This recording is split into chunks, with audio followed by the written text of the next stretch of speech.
morning, good evening, good night, wherever you are in this white, wonderful world. How is everybody doing today? We are back and we are going crazy. I think looking at the numbers, I think we should take a month off because we already have 30 people watching this. That's amazing. It's Welcome, awesome. everybody. Well, today I'm going to give Fantastic. Ruff all the credit. He's got the guests lined up, and now I've met Colin. We played, me and Andrew had played some, and Colin jumped in. But Ruff, I want to thank you for inviting Colin on because Colin's got a really good product coming out, and I'm excited about it, particularly the Falklands aspect of that. So it's gonna be cool. So, Ruff, well, anything with the paras, I'm sorry, God bless them. Oh, I forgot to bring the book down. I'll grab that in a little bit. I've got a book that I recommend very highly. It was recommended to me by our friend.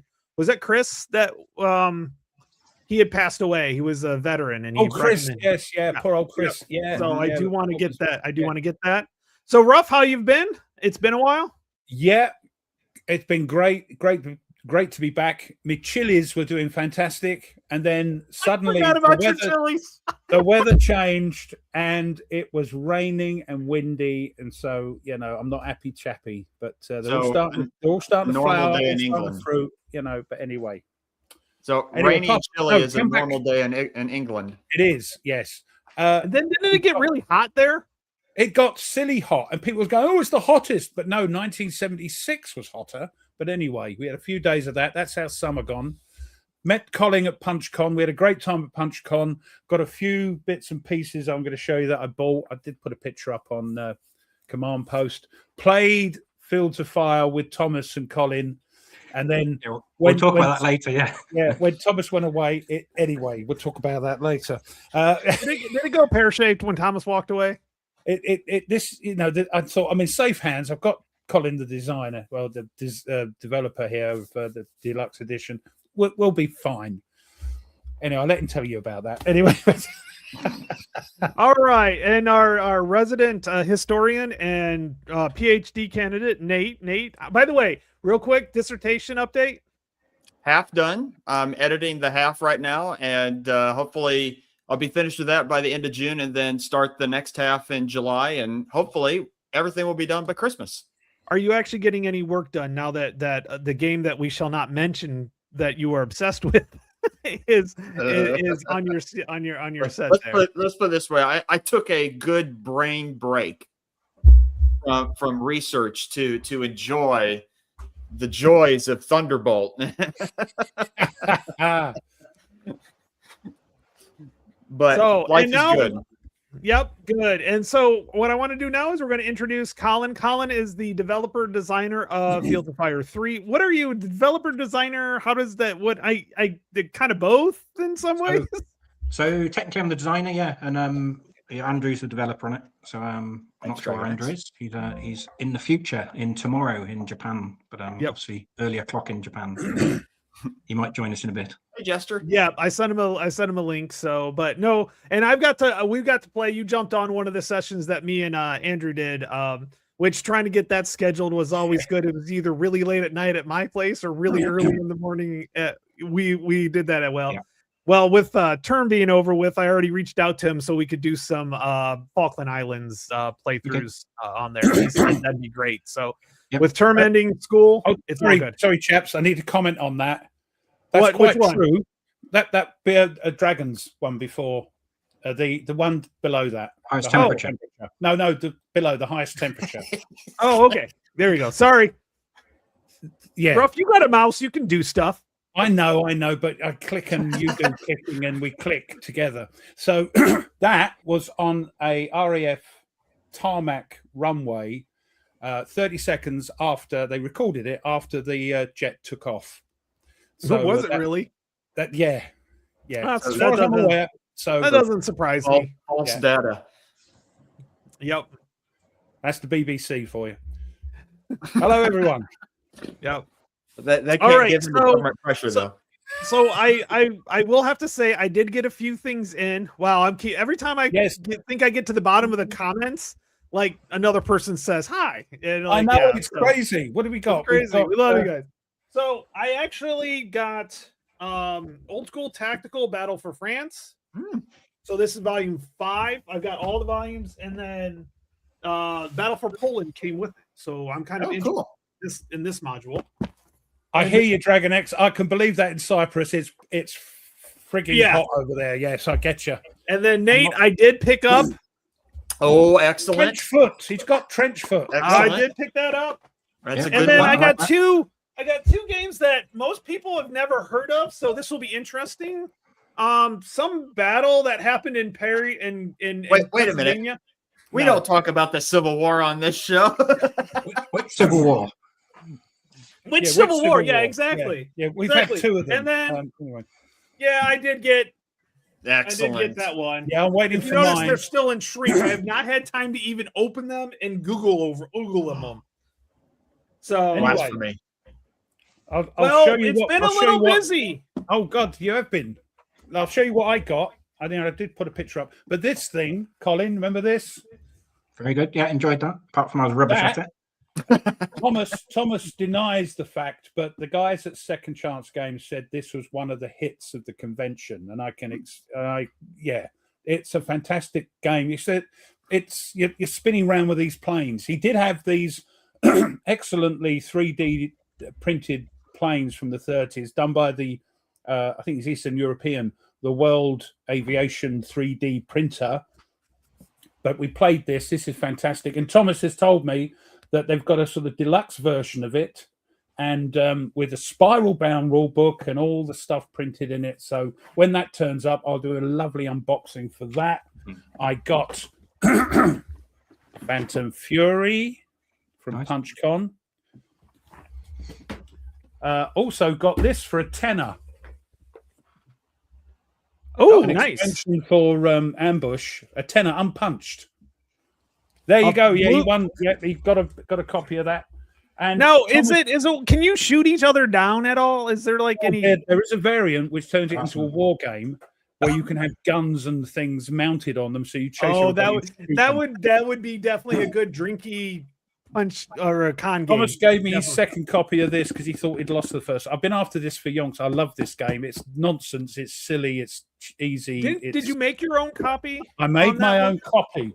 I mean, I've that still was got during it here. the pandemic, right? When you were I made my own copy, but I now got the original one, and I swapped tweez for this. I swapped. Oh, Taiwan, nice. Yeah, wow. So I've got them all, and the only thing that's turned up from P500. You're getting a ton. Yeah, this is how far behind. I said I wasn't going to buy anything, didn't I? Well, it's been a month, so it wouldn't look as bad if we were to do it weekly. Only 500 that I've got that's turned up. Look, and that turned up over. Oh, you got that one? Okay. Months ago. Yeah, it takes so long. So I've got. But rumors have it, Ruff still needs to round his first lap. Did you take your time getting around? Do you know what? It's great fun. It's easy to play. You've got your cards, and you put down what you think you're going to use, and the highest number wins, sort of thing. But you've got little counters that you can add to make that number bigger. And do you save all your cards because you keep getting cards, and you've got to try and win the. It's easy to play. I'll go through it when I do the unboxing. But yeah, one of the hits of the convention. Yep. And on the table, I will say Dragon X. Yep. The only Next War series, the only problem with the solo part is when you're doing the air combat against each other, because you can change how many planes go against it. But other than that, it's pretty solitaire friendly. So if you can get through that, it's not a problem. You can house rule it, can't you? Let me jump in real quick. Yeah. Let me jump in real quick and share. I forgot to mention, I did get 2 games in the month that we were off. I got the Mighty Endeavor, the deluxe edition of it. So I got that. I played that. That's a good game. That's a good game. Yeah, it was watching Wise Guy History's playthrough from Nathan from Wise Guy History on YouTube here playing it that convinced me to get it. And then because War and Peace is one of my favorite games, Sure. Oh, by the way, I can't click on anything. Did you make me live as well? Yeah. I added you on there. I can't click on anything. Okay. Well, because War and Peace, break something. Hold on, let me just try. Because War and Peace is one of my favorite games. I also picked up Mr. Lincoln's War, which is the War and Peace system, but in the American Civil War. So this should be fun to play. I'm playing it with my group of gaming buddies right now, and we're enjoying it. All right, Colin. I know you're the designer of Fields of Fire, but what else? Do you want to see a game? Do you want to see a game I bought this month? Yeah. Go on, then. Yes, Colin. Look at that. It's a 1960s. I was going to say that's an old game. Wow. Isn't it? I had it when I was little, and I've had a big thing recently of buying loads of stuff on eBay, like just reliving my youth, buying all the games I used to have. We It's do fantastic. that. We I've been do playing that. loads of it. Yeah. I've even made a vassal module for it yesterday. Oh, really? See, you're talented like that with the whole vassal module and everything. It's awesome. So what other games do you play now? Like you're designing, so you probably play a lot of Fields of Fire, I'm assuming, as things go through. Yes. But sometimes you got to take a break. What else do you play? Like, and especially if you're finding games from your youth, what else are you looking at? What else games do you play? Yeah, so mostly solitaire stuff because I've not got any friends. Same here. Yeah, mostly, we're all right there. Yep. Yeah, and mostly stuff on Vassal. So I've got a few bits. I've been playing a little bit of SOE Lysander, the Thomas Van Hare one. Things. That is nails. Thomas did say it's difficult for a non-pilot to actually get to France and back safely, and I've not managed it yet. He says play it like a pilot, so things get a bit hairy, turn back. Yeah. Rather than trying to push forward. Did you play Sabutio? I did when I was little. Yeah. I had loads and loads. Me too. What else to play? I've got that. Yeah, I've sorry, I'm just gonna have to look at my. I've got a new laptop, so I've lost all my big list of Vassal stuff. But yeah, I just again play lots of stuff. I always hate that when you get a new. I've got Trent Trade. Oh, nice. I quite enjoy. Yeah. I can't wait. I've opened it and looked at it, and I'm like, oh, that's a nice small footprint. I think I'm gonna go with the print out the sheets, the individual sheets, instead of using the dry erase. Yeah, the dry erase, because that's the biggest footprint, or the dry erase thing. So I'd probably prefer to run it. I don't know, spreadsheet in the background, with tips on or something. Yeah. Last time I played it, it was somebody tripped over a unexploded bomb, and well, that was the end of him. Sorry about that. I could hear Mrs. Ruff clicking her fingers. I thought that's usually the way she tries to attract my attention, but I look around and no, she's trying to get the dog's attention. So okay, so you're about the level of the dog when she's trying to get of course. Yeah. And also, I call that for some reason I call that game, which I want to get eventually, Trenchfoot. Just for some reason I can't get it out. I call it Trenchfoot. Yeah, no, I can't wait. Once I get done with, I'm playing Habsburg Eclipse. Once I get done with that, I'm going to throw that on the table and do a raid and see how it goes. Nice. Glad you like it. Yeah. I used to be very into sort of hex and counter stuff, in my youth. I played lots of squad leader before ASL and loads of other stuff. But I can't do it anymore with Fields of Fire being so unique. I just find I can't just move big stacks of counters around next to each other anymore. I find it really, I don't know. I just can't bring myself to do it. So I play a lot of sort of other things. I like, like things like Wolfpack and Atlantic. Thingy. Yeah. Oh God. Yeah. Wolfpack. So you like the little bit of the heavier of the solitaire games. You like some crunch to your solitaire games. Yeah. Yeah. I like I do like the States of Siege games. They're pretty light when it comes down to it, which is I'm fine with that. It's really good. But the one thing that I want to do is you can combine Habsburg Eclipse and Ottoman Sunset together as one big gigantic game. So I was hoping that I can actually do that. That's one of my goals, is to actually get that done. Ruff decides to mess with his computer and hit the wrong button. I can't click on anything. I'm trying to. The squirrels in his computer weren't moving fast enough. It kicked me. Yeah, I can't click on the chat really? Okay.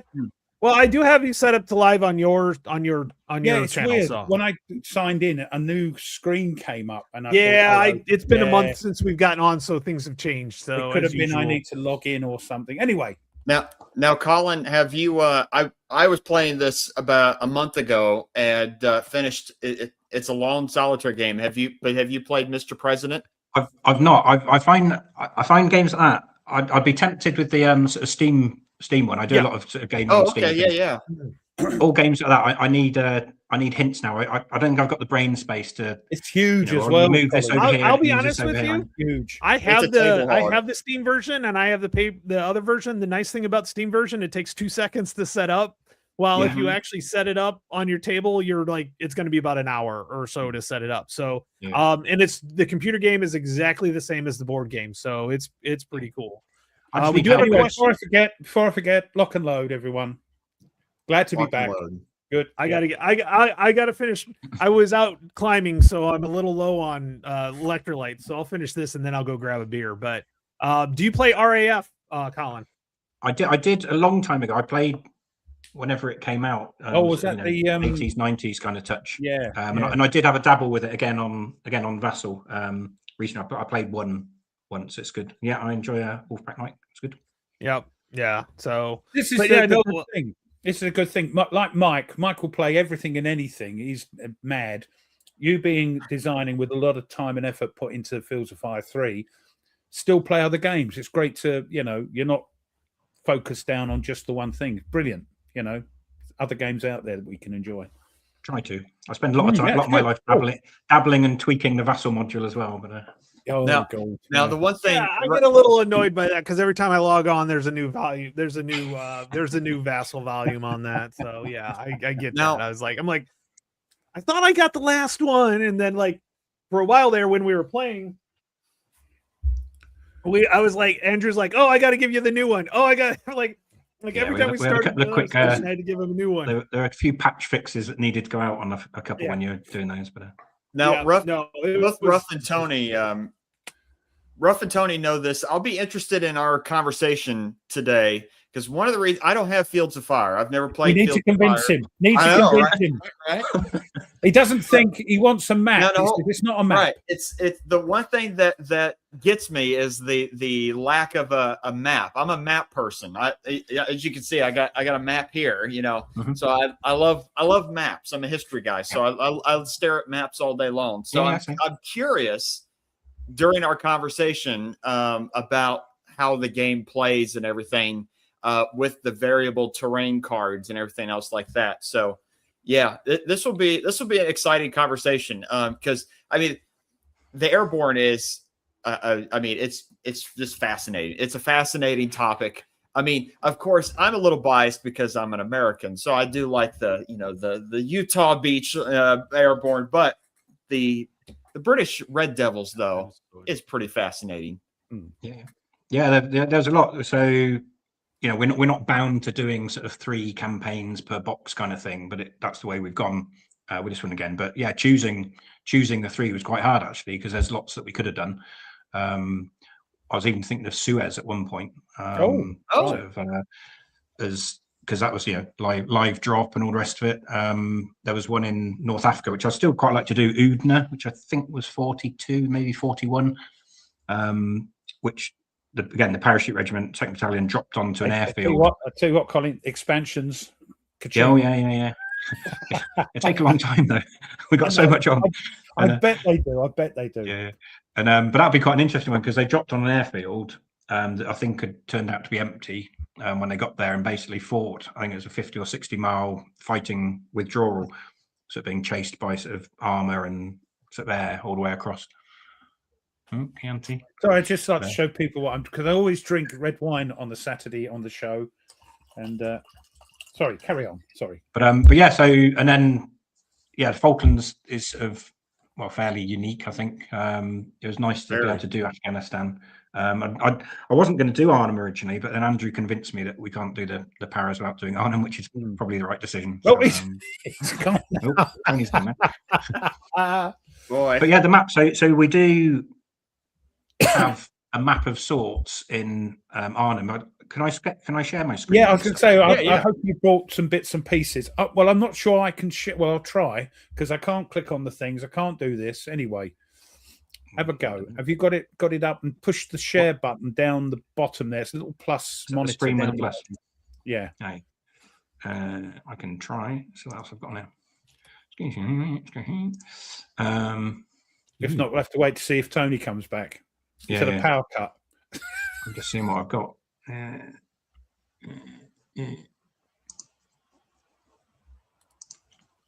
trying to find. Am I going to be able to share the actual screen and Vassal and stuff? Because I've got stuff on. Try something. Try something. Get it up and push that button and get it. You know, it will say, "Do you want this page? Do you want this or whatever?" I think. Yeah, it's just not showing me the. Yeah, Dragon X, I'm with you on there. I'm that's why I'm curious. I'll have a go in a minute. Browser screen. Share screen. You click it and it says share screen. Yeah, I've got that. And then it will come up. It's all, I think, since we've been on. It only wants to share my browser though. Window, yeah, in a window. Yeah, there's like a tab, window, then entire screen. I've got entire screen. Let's try that. I'm back. I hope it works now. All of a sudden, my computer went. Crazy. Yeah, this StreamYard's been changed out of all recognition. There we go. There we go. Can you see that? Can you see the that's Arnhem? Yeah. Can you see the map? Yeah. So again, mate, this is as close to a map as it gets in. That looks like a map. It does, yeah. So this is 50 cards. I can zoom in. These are the this is done by Mark Mahaffey, the art on here. And this is a preset map. This is what you actually put out. Some of the scenarios in Fields of Fire, you have a map you have to put out that doesn't change. Is that right? Yeah. So most of the Fields of Fire in all the volumes are random, and you get told you've got to lay out a 4x3 grid of cards or whatever. But obviously with Arnhem City, you can't do that. This is the bridge down the bottom here in the middle. I don't know if you can see my mouse. Yep. And so yeah, but obviously when we're doing the Battle of Arnhem, you can't have sort of random streets suddenly pop up. So it's a map of sorts. But one of the nice things in here is these cards are going to be double-sided. So this is the Vassal module, obviously. But you can collapse all these buildings. So in the game, you'll be flipping these buildings as they get destroyed. Oh, nice. Yeah. See. And so. Yeah, so by the end of the you're not allowed to do campaign, this. You're not allowed to convince me. Yeah. So by the end of the campaign, there's not much left of the city, which is quite cool. What else is new on here? So it's the urban stuff in Fields of Fire. It's as complicated as it gets, but it's manageable. And also in this volume, we've got how many pages? 30 odd page sort of training pamphlet on how to do urban warfare. Again, lots of examples, lots of sort of pictures, lots of walkthroughs that you can follow through. In fact, show you this. You've got the so there is an example of play to kind of walk you through it. The deluxe version, the original volume, deluxe version, it's got 2 booklets of tutorials. Cool. Oh, we got 3 in this one. Right. But yeah, so that's so it might be heavier than both Thunderbolt and or Gettysburg. So those are done. Am I back? So. Yeah. It works. It works. Yeah. So that's as mappy as it gets. But the other one, I think it's actually a real strength of the series. I'm a big map fan myself as well. I was military and I've done a lot of orienteering, and I do like a good map. But it's actually the sort of randomness of it is again, it's Ben. I'm not sure Ben's on the call. I think he was planning to. It's Ben's system, and it's very, very clever. It makes it incredibly replayable. You'll literally never play the same scenario twice, even if you keep. I know there are people who play sort of Normandy, the first mission of Normandy, over and over and over again because they like it, and it's just different every time. So I just want to read Stuka. Yeah, that would be kind of cool, actually. So the other campaigns, there's the first couple of missions of Arnhem are random. There's another deck that isn't the city. It's like in the outskirts on the approach that past Oosterbeek. Okay. And then Falklands is random, but with a few cards placed, because there's obviously in the Goose Green, there's the big ridge of Darwin Hill halfway along the battlefield. So you can't have a random map when you don't actually attack over a hill going up Goose Green. So there's a smaller deck of hill cards that are all random types of terrain on. And so in the setup, it will say, put a line of hills on row 4, and then everything else is random. So you'll get there's not much cover at Goose Green. It's a lot of sort of bare ass ground and a few small folds in the ground and a bit of gorse bushes and things. And then again, Afghanistan's similar. There are two decks. There's a desert deck and a green zone deck. And so the maps will say lay out a 4x4 map, but this half's desert and this half's green zone kind of thing. So that's kind of cool. Yeah, the enemies are always random, even if you. I'm assuming that they're always random because you're doing potential contacts. So the enemies are always random. Yeah, so even in the city, it's they're generated. The way it's driven, they come in on certain entry points which are historical, either along the river or came in through the north. But yeah, the packages that will appear are different. The way they behave when they're on the map are different. It's very good. It is such a. Sorry, I keep saying it's such a great game. Up there, I love me Jerry White stuff with his rules and everything. And this is of the same thing where they you walk through an idiot like me, and I can understand what's going on, how the chain of command works. What happens when you do this? Once they move off, they've lost contact with their CO, and they have to get initiative to do their own thing and all that. It's a brilliant game. But then everybody's playing it again. Tweez is playing it. I've got it on the table. Grantos and other YouTubers playing it. Yeah, it's a sort of command and control simulator, really. In a way, it's a very good representation. Having tried to command blokes, it's a very good sort of simulation of how they're really hard to control when they do their own thing. And they won't do what they're told to do, even on their own initiative. Yeah, you spend a lot of the time. I mean, I don't know. It might be the only war game around that there's no open fire command at all. You can't ever tell your people to open fire. They just do it on their own initiative, and they don't stop unless you tell them to. I was saying so actually you spend more time trying to stop people firing and telling them to fire in a different direction than starting them. So. Well, how many times in a movie do you hear them yelling ceasefire and it takes like 5 minutes for everybody to stop firing, or whatever. Yeah. So, and I know that's and the bloke shouting ceasefire, and the bloke shouting ceasefire gets the right ump when nobody's taking any notice of him.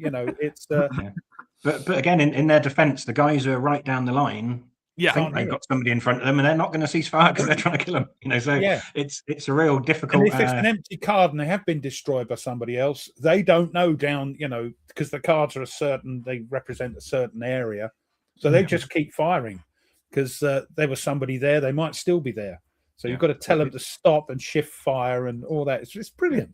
It simulates fog of war very well.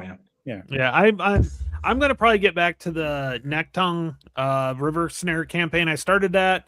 Unfortunately, my laptop decided to take a crap on me previously, and I've lost. And because I had finished the whole one. I played a whole scenario, and I had to do the second day because I didn't win, and I don't think you can.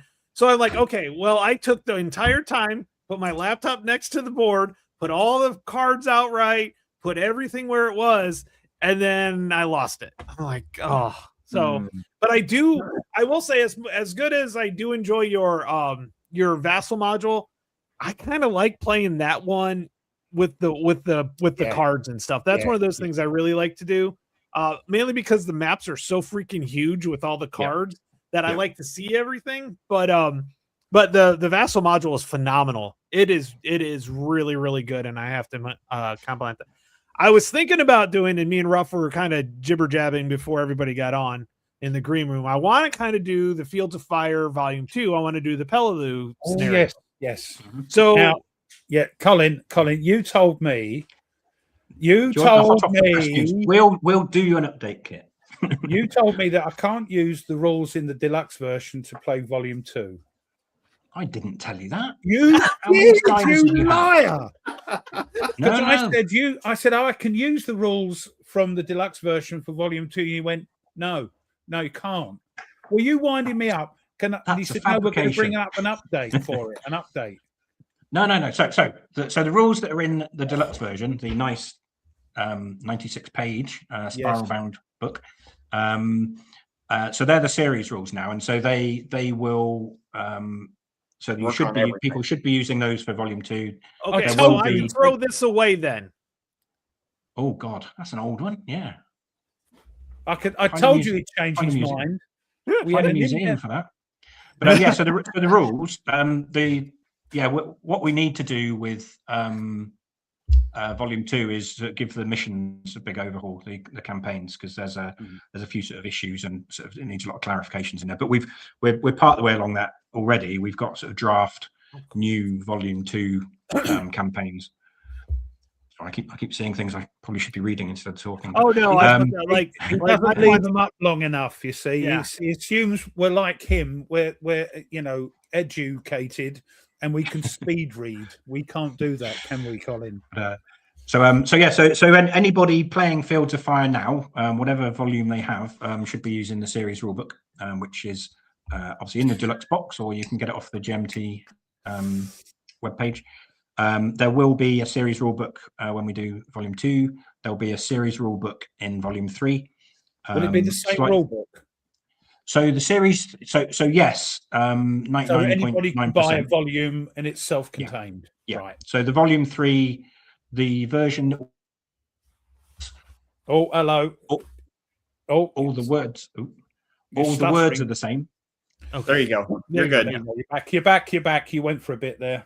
Oh, okay, sorry about that. So yeah, the rule book in the Volume 3 box will be Britishified to some extent. We're leaving Armor and Color in there, but obviously people who just buy Volume 3 as their first box, all the sort of images of the counters, and there are a lot more pictures of all the British units that they're going to get in their set rather than having a US set. Really generic photos of everything, because I think last 100 Yards was moaned a bit about when they brought out the Pacific one, that they were still using the German playthrough, things like that. So yeah.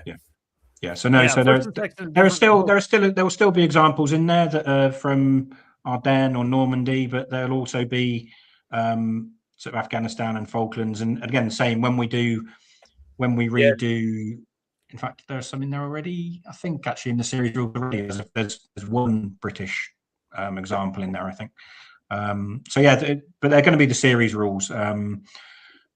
We were talking, myself and Andrew, in a way, say it's a big rule book. We get a lot of stick, well, not stick for it being heavy and lots of rules. It's 96 pages, but it's more of a reference book. It says it says in the front, don't read any further than this. Just and as you go through the tutorials, it says now, if you want to read this section, or wait until you finish the tutorials and go back and read it. But we'll tell you enough here to get through. So yes, you can play it co-op. The four of us, me, Tony, Tweez, and Jester played a co-op. And as Tweez said, Jester was the only platoon commander that threw a grenade on his own little squad. But apart from that, you can play and it's fun. Yeah, it is good. Take a platoon, So if I'm understanding correctly, the 96-page rulebook could be similar to like Atlantic Chase, where you don't need to. The Atlantic Chase rulebook is really there for whenever you need to reference a specific thing for a specific moment, as opposed to how do I learn the game? I have to go through 96 pages to figure that out. Yeah, you don't really. So there's a big chunk. So chapter 13. Also, chapter 13. That's all the different weapon types. Yeah. So the bit you held up then. There's flamethrowers there. There's no flamethrowers in Volume 1 or Deluxe, but the rules are there. There's a whole chapter on urban warfare, which was really just for Hue originally, and obviously it's now Hue and Arnhem. But if you buy the Deluxe box, you're going to get the series rule book with it in. Yeah. And there's things in there about helicopter assaults, which obviously aren't relevant in Volume 1. Sorry, not in Vietnam. There is in Vietnam, isn't there? Sorry, but you don't need it for Normandy. No, exactly. Yeah. So I mean, one of the there were helicopters on D-Day. Yeah. God, that would have been nice if you think about it. That could have been really nice to have helicopters on D-Day, but anyway. Right. They were around. They were around. They technically existed. Yeah, the co-op was fun. Yeah, it was fun because there was three of us running around like headless chickens with all these Japanese guys. We did the Vietnam scenario, like that first one. So hidden things. Yeah. throwing grenades. Yeah, it was a blast. And then me and Andrew did we did the Keep Up the Fire, the kind of standalone scenario, and then we did the first scenario of Heartbreak Ridge. And I took the first 2 platoons, and he took the 3rd platoon plus the executive officers and stuff. Yeah. It's fun because you can separate it that way. If you get 3 players, 1st platoon, 2nd platoon, 3rd platoon, and then we kind of work together with the CO and the XO and the 1st sergeant, and then it is fun because they're like, oh, I want to do this, and then we've actually seen a few people on our channels that have they've played sort of almost 3 whole games next to each other to do a whole battalion's worth. Which is quite cool. You line up like they have their own kit. They have each player has their own setup, and each has their own company. And then so like the interesting thing is your players could actually take out the play, possibly the next, like if you have a machine gun that's in their field, they can actually take that out for you. Yeah, it can be really, really fun. A lot of what Tweezer said there. yeah, I believe that. Yeah. The other thing I like about the deluxe version is I never got the reason the XO and the sergeant, what their roles were, but it's explained. You know, you can use them, you can push them forward to get somebody to do something. You can get someone in the Jeep, you can do all this. Wasn't explained very well in the 2nd edition, which is what I had originally. So kudos to you. Yeah. And later on, I can't remember how long the sort of 2nd and 1st edition rules were in numbers. It wasn't 96 pages. It was 60 odd pages, I think. Yeah, I think edition. We didn't quite double it, but we added a massive chunk. But that was literally, we didn't change the rules at all for deluxe. You know, Ben's rules stood up. There were a couple of it was just clarifications. Yeah, just explain. Load more examples. And I think the problem was Ben being a military man, wrote the rules expecting everybody to understand how to change the command work. Who was this? Who was that? Who's below him? Who's below that? Which is what you did. You know, the rules were great. You know, but not very clear. Everything was in there. Everything was to somebody like, you know, a non-military man or woman. Yeah. Now it's clear because in the tutorial it sort of tells you how the chain of command works and how it's all split up. Fantastic. Yeah, a lot more pictures. Pictures and I like those. Explanations too. The explanations of examples of play throughout the middle of like, oh, if this is happening here, here, and here. Line of sight is always one of those that no matter what game you have, there's always questions on line of sight. Although I was just playing around the other day and I was like, oh, because it's like the green and then the white. And the fire was coming in from the green. I'm like, oh, I get the big number instead of the little number, and so it's really fun. You get bits of tree on you, and things like, you know, how you do commands once they leave the comfort of the landing site, they're virtually on their own. If they start splitting up, you send off you split off a squad into an assault team, and leaving 2. There's 3 spots on a squad, isn't there? 3.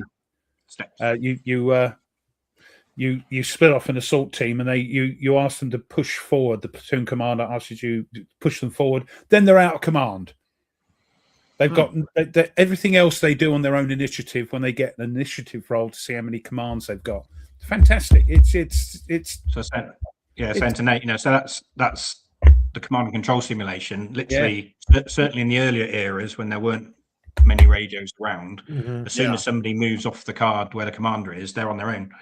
And actually, sometimes if they're on the command where the commander is, they might be on their own as well. Just because, you know, if they're under a particular thick cover, they can't see or hear the sort of hand signal type stuff as well. So, which is one of the interesting things with Volume 3. Obviously, it went up to the series previously went up to sort of 68-ish. Vietnam. I've taken it to 2008, and there's a lot happened in those 40 years afterwards. And so, really, technology improved during 40 years. Just other problems came up. But so one of the things is, you know, in Afghanistan and to some extent in Falklands, there's always a big thing about, well, I've sent my people forward. Why can't they go and look for cover or all this sort of stuff?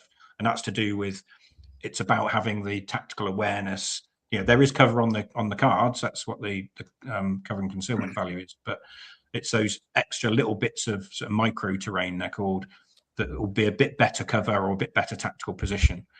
And before, in the early eras, you'd send them forward, and you'd then have to basically run your platoon commander up to do all that organising again. And that's why so many platoon commanders got killed in the Second World War, because they had to be on the front.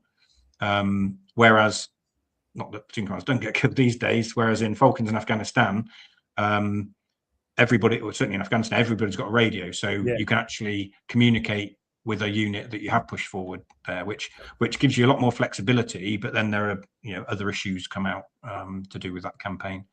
I will say that communications was one of the hardest part of the game, and I think you have to understand in the original. Yeah, to understand it. But kind of once you get it, you're like, oh, this was easier than I thought it was. It's just one of those things. Yeah. I mean, the company commander has a radio which he can communicate to the platoon commanders. That's it. Once they've got their orders and the platoon commanders send out their squads, they're on their own until the platoon commander moves up into that card to say, come on, boys. Otherwise they have to rely on their initiative. And the initiative are very low. The Germans have vehicles. So the British have vehicles. The British have 2 recce jeeps, which whiz about, which is quite good fun on the first couple of one of the first missions. And then the Germans, there are Panzer 3, Panzer 4, Stug 3, sidecars, motorcycle sidecar combos. Whoa! What else we got? In fact, if I share, you got brave. You got brave on this one, by the way, by throwing vehicles. Anytime I see a vehicle, I'm always like, "Oh, great! Am I going to understand?" I'll tell you what, I'm not going to ask you any questions, Colin, about when it's coming out, because you got into trouble last time when you said, and Colin and Andrew had to come in and go, "Oh yeah, steady." So, but we're looking after Christmas. I should think it's going to be well. So me and Andrew are now hands off. We've done all we can, and we've sent it off to the proofreaders. So these are these sort of GMT's proofreaders who will go over it fine tooth comb, check that all our references point in the right direction when we're referencing things, and then come back. So depending on, I think they've got another week or 2 weeks. I think we're expecting it back.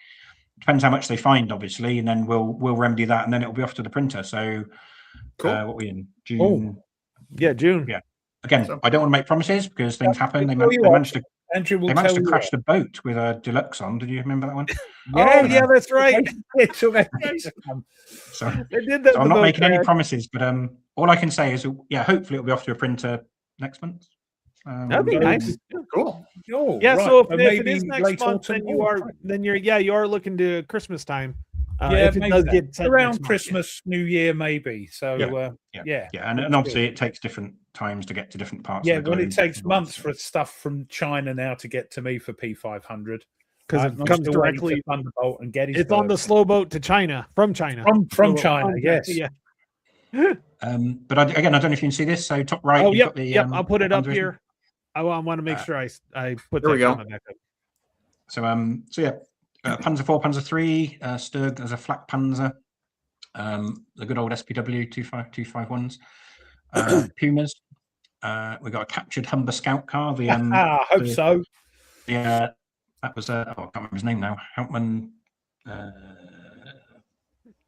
Lost it. But yeah, so the commander of the reconnaissance regiment that came back across the bridge and got ambushed drove about in a British scout car being captured. Motorcycle sidecar, nice little counter, and some trucks. And then the Brits have got, so we've got little recce jeeps in the Falklands, there's Scorpion and Scimitar. In Afghanistan, we've got WMIC, which are weapons mount vehicles with either a 50 cal or a grenade machine gun on top. You've got Vikings, which are little tracked vehicles. Quad bike. I'm not sure how many other games have got quad bikes in. No, I don't think there are. And some trucks. Taliban, we have some motorbikes, pickups, pickup with a big gun on the back. We've got VBIDs. I'm pretty sure it's a Toyota, by the way, pickup. Definitely. Yeah. I don't know why. I don't know how they get them, but they get all the Toyotas, and Toyota's like, we're not meaning to do it. Yeah, you got the pickups, the armored pickups with the bombs in them, truck bombs. I think that's it. In terms of vehicles, Christoph means the color khaki. Is that what you mean, Christoph? Yeah, khaki. Yeah, it's not spelt that way, but it's pronounced that khaki is pronounced, isn't it, Colin? You know, yes. Sorry. Let me go back and share again. Jump in now, so I can't see. What I'm doing when I go it. So we have 3 colors. So again, one of the sort of what have I done? No, that's me. I'll do it. I'll let you get set up. There we go. Okay, there we go.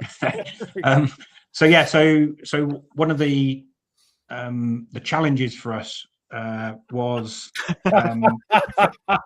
you can't get them. Toyota dealership will never talk about the MG mount options either. Yeah, I've asked. You can't get them. Was fitting all the counters on. So in sort of deluxe, the counters for the. I get you, Christoph. Don't worry. The counters for Normandy and Korea were the same essentially. Oh yeah, I'm glad the deluxe separated those. By the way. Yes, yeah. But in here, so we have core unit. So over here we have the sort of khaki. These are the Well, you could say khaki. You say khaki. You say khaki. It makes no difference to a colorblind person. It's that. It's a sort of. It's mishy. Yeah. So those are the. That's the color scheme for the Arnhem. It's a green color scheme in the Falklands, and in Afghanistan it's a kind of sandy color. So they're all unique, and again, because they're all different. Yeah. Again, they've all got different fire values. We couldn't use them between all the 3 campaigns, so yeah, we had to fit them on. Colin, we got a question here, and I wanted to get back to it because it's a good question. How would situational awareness change now with the drone tech on the modern battlefield? Did your scenarios at all have any of the drones were around at that point, right? Or yeah, so mostly sort of more strategic side though. So you can't carry sort of first person drones around. They're not in the game. Yeah. We've got a few. It's slightly abstracted, and there's a couple of sort of HQ events. You know the system where you've got sort of predator support, and that allows you to spot or identify. Because again, part of the big game in Afghanistan is we got civilians and unidentified units all over the battlefield, and you can't. So in normal fields of fire, whenever your troops see an enemy troop, they'll fire. In Afghanistan, they won't, because you have to sort of positively identify them as to being sort of enemy or friendly. Oh, okay. So there's some extra rules in for to making sure that they're actual enemies. Yeah. So there are random unidentified units or identified civilians wandering around the battlefield, generally getting in the way. You've got to try and sort of spot the unidentified ones to see whether they're civilian or Taliban. There is a mechanic where sometimes what you thought was civilian does actually turn out to be Taliban as well. But going back to the drone thing, there is an event in some of the missions where you can identify. They'll positively identify them as either. But wine. That's your usual rough. Your wine. Your cardboardo. No, I don't drink cardboardo anymore. What's usual then? It's supposed to be usual. Oh right, learn to spell, Jester. Maybe he's been drinking what you're drinking. So Colin, I'm really excited. And I'm going to say this, and you don't have to say it. Do you foresee any further volumes going forward? I've heard that there's a World War I, but I think Ben's working on that one. Yeah. But do you see any other ones or expansion? Because once you kind of get the Brits in, you could do an expansion pretty easily, kind of like the Bulge. I was saying to Nate in the green room, he's bringing out an Ancients. Yeah, that's what I heard. Yeah. I'm working on an Ancients Fields of Fire. You heard it here first, folks. Yeah. I'm holding them to it. Command the legions. So we've got to sort of make a balance, I think. I mean, obviously the big boxes take a while. Yeah. Yep. Sure.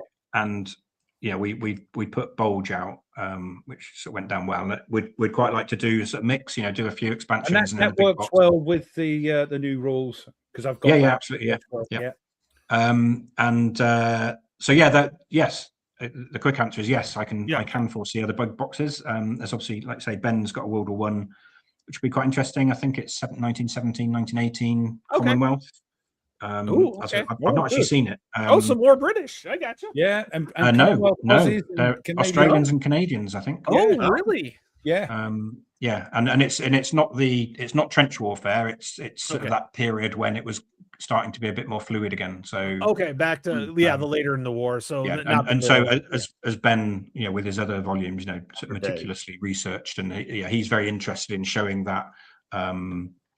The evolution of tactics and warfare and stuff. So it's going into this is the only series we need to buy because it's going on forever. Yeah. What have you got next? I know you've still got to get volume 3 out. What have you and Andrew planning? So Andrew has a volume. I think he's announced it. I might. So he's got Burma on the stocks. Again, British. Which is I think I read about again, like a Pacific. Yeah. And again, I think I think that sort of campaigns sort of, again, sequential years again to show the evolution of the tactics. Ben's got First World War. We also got a redo volume 2. There are other bits and pieces. That's really the volume 2 is really just the scenario books and the mission books, really. Well, I said that for deluxe when okay. I see what you're saying. I told you. Yeah. When we started doing it, it's like, this will be a 6-month job. We'll just polish it up. 3 years later, 2.5 years later, I think. Yeah, you got that SpongeBob 2.5 years later. Yeah. And they're a bit time consuming, but he's not. See, I like Word Freezer's comment. Maybe a Soviet expansion might be interesting. Ben won't allow it. No. Ben's very, very down the line. He won't let you be definitely not Nazis and not baddies. And that's his prerogative with his thing. Well, there's baddies in the volume 1. Second? Well, you're not playing them. Yeah, not playing them. But it also actually, to be honest, that I don't know enough about the sort of Soviet command and control. I don't think there's enough Soviet, East Front stuff out there anyway. I think we need some more. Yeah. But even if we did one, Germans in the volume 1. Yeah, it was the enemy. Yeah. So, I see. You got two enemies in the Soviet. You mean? Yeah. Basically, because the Soviets, right? Yeah, they're both not like. Yeah, they both did. Yeah, bad gotcha. stuff. Yeah. That's fair enough. To be honest, I think because, like I say, it's sort of a command and control simulator. Really, I'm not sure. Even if we wanted to go there, you could do. Yeah, do the Poles defending the Nazis, the initial invasion could be an interesting, like, just one-off expansion. That could be really interesting. Yeah. Now, the one thing I was gonna ask you is that basically with the deluxe, if you have the deluxe, basically you can separate all the information markers, the info markers, and just use them for all the scenarios pretty much. Yeah. So basically, you can just have those on a separate counter tray and have those as you need them. So I mean, my deluxe version is in 2 boxes. Hey, guess who's here? Hey, everybody! Hey, good morning. Morning. He looks half asleep. I don't blame him. Well, you would have your live cast at 5 in the morning. Yes. Great to see you, Andrew. Yeah, good to see you again. Yep. So, how's it going, Andrew? How's things going for you? Yeah. Pretty good. Just woke up, so not quite sure, but yeah, I'm doing okay. We were just talking about volume on you. Hold on. We were just talking about future volumes and future plans, and I was just going to say, Tony, one of the things we've got to sort of work out and be careful of is we want to, like you say, we want to not make people buy everything, although it'd be nice if they did. They need to be able to use counters from one, we can't make a unique expansion sort of thing where you definitely need all this other stuff from, I've only got this expansion, I can't use this. So we're trying to make it so that we can but you will be putting the generic counters in every volume, so I'll have millions of exposed counters, which is not a bad thing because I like to put them on individual. Never have enough exposed. No, you can never have. Well, it's like the OCS game. Like half the time, I've clipped one set of OCS counters, like info counters, and I'm like, yeah, I don't need to clip those at least, so I can just put those away. So if you have multiple volumes, you just don't have to clip that. Put them away for when they get worn out, those Yep. counters. But I was just trying to say that the deluxe edition, because I'm using GMT counter boxes, it's in 2 boxes. I've got the bulge expansion and the deluxe in 2 boxes. Terrible, but I love it. I've got them both in one, apart from the rule book. Yeah, I know. You can never get everything in one box. Yeah, I got myself a box for the bulge, so mine is separate too. Yeah. Well, I've got it. Well, maybe we'll do an between- expanded bulge later in a new box. Oh, And then it'll look don't better on your shelf. 3 boxes then. Well, I'm almost to the point where I have a whole little Calyx cube of Fields of Fire. So once number 3, are we doing a 4-inch box for the volume 3? Do you know the bigger box, like the deluxe size box? Yes. Yeah, Okay. yeah, it's a big box. That's Yeah. Is that 3 or 4 inches? That It's 3.5. 3.5. Okay. 3 and a bit. Yeah, No. right. So, Andrew, I wanted to let you know. So, my wife and my daughter will be landing in Osaka on Wednesday afternoon for 9 days. Great. So- Okay, I'll just schedule in that 10 days. I wish. So, they're going through a tour. They're backtracking the golden route. So, they're going from Osaka okay. up to Tokyo. So, Lovely. I just thought it'd be. I'm like, yeah. I told her that you were jumping on. My daughter that you were jumping on. She's like, "What time is it there?" I'm like, "Yeah, let's not get into that." I go, I'm gonna have to be dealing with talking to you guys either late at night or early in the morning. I'm like, that's just the way it works out. So Yeah, Sark saying, yeah, we need to get down on the game companies, get big boxes. So when you punch everything, it doesn't go back in the box. We need big boxes. The problem is with that, of course, is storage. Then so. Yeah, I'd rather get everything back in a box that it came in rather than using. Ruff, you got plenty of storage there. Look at all them shelves. You got plenty of space there. It's full up. It's everywhere again.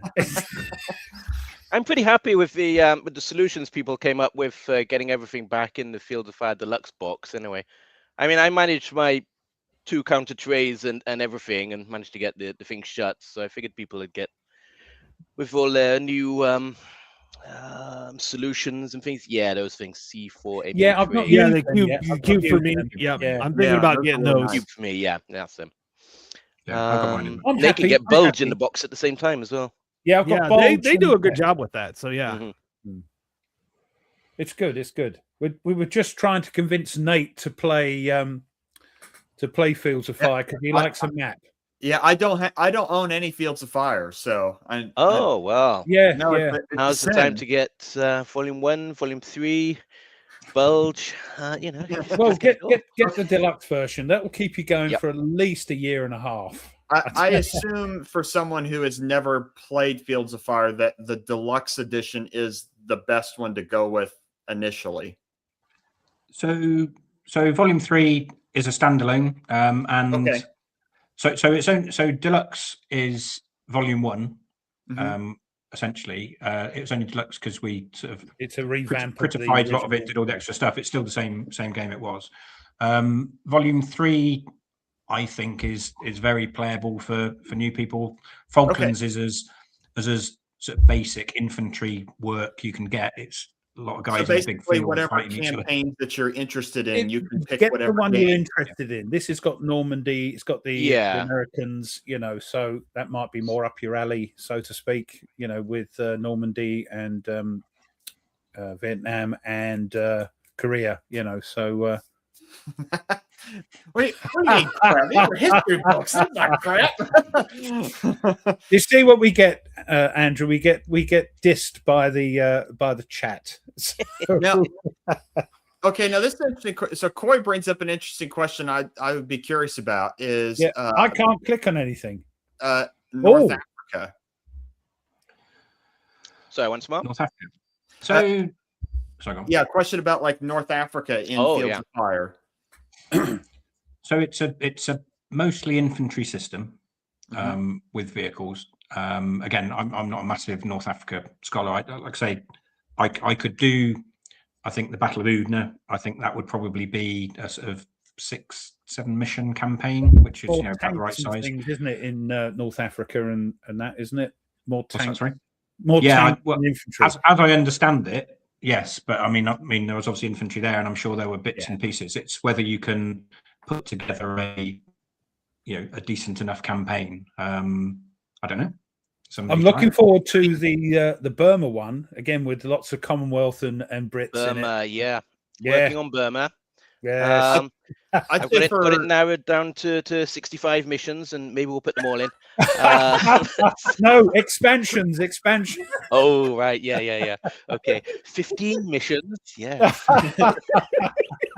I would say, but I can see a definite 1942 mission, because 1942 is interesting from a infantry company point of view, and then some Chindits, Operation Thursday. Oh, bless them, Chindits. Yeah. Get up to Imphal.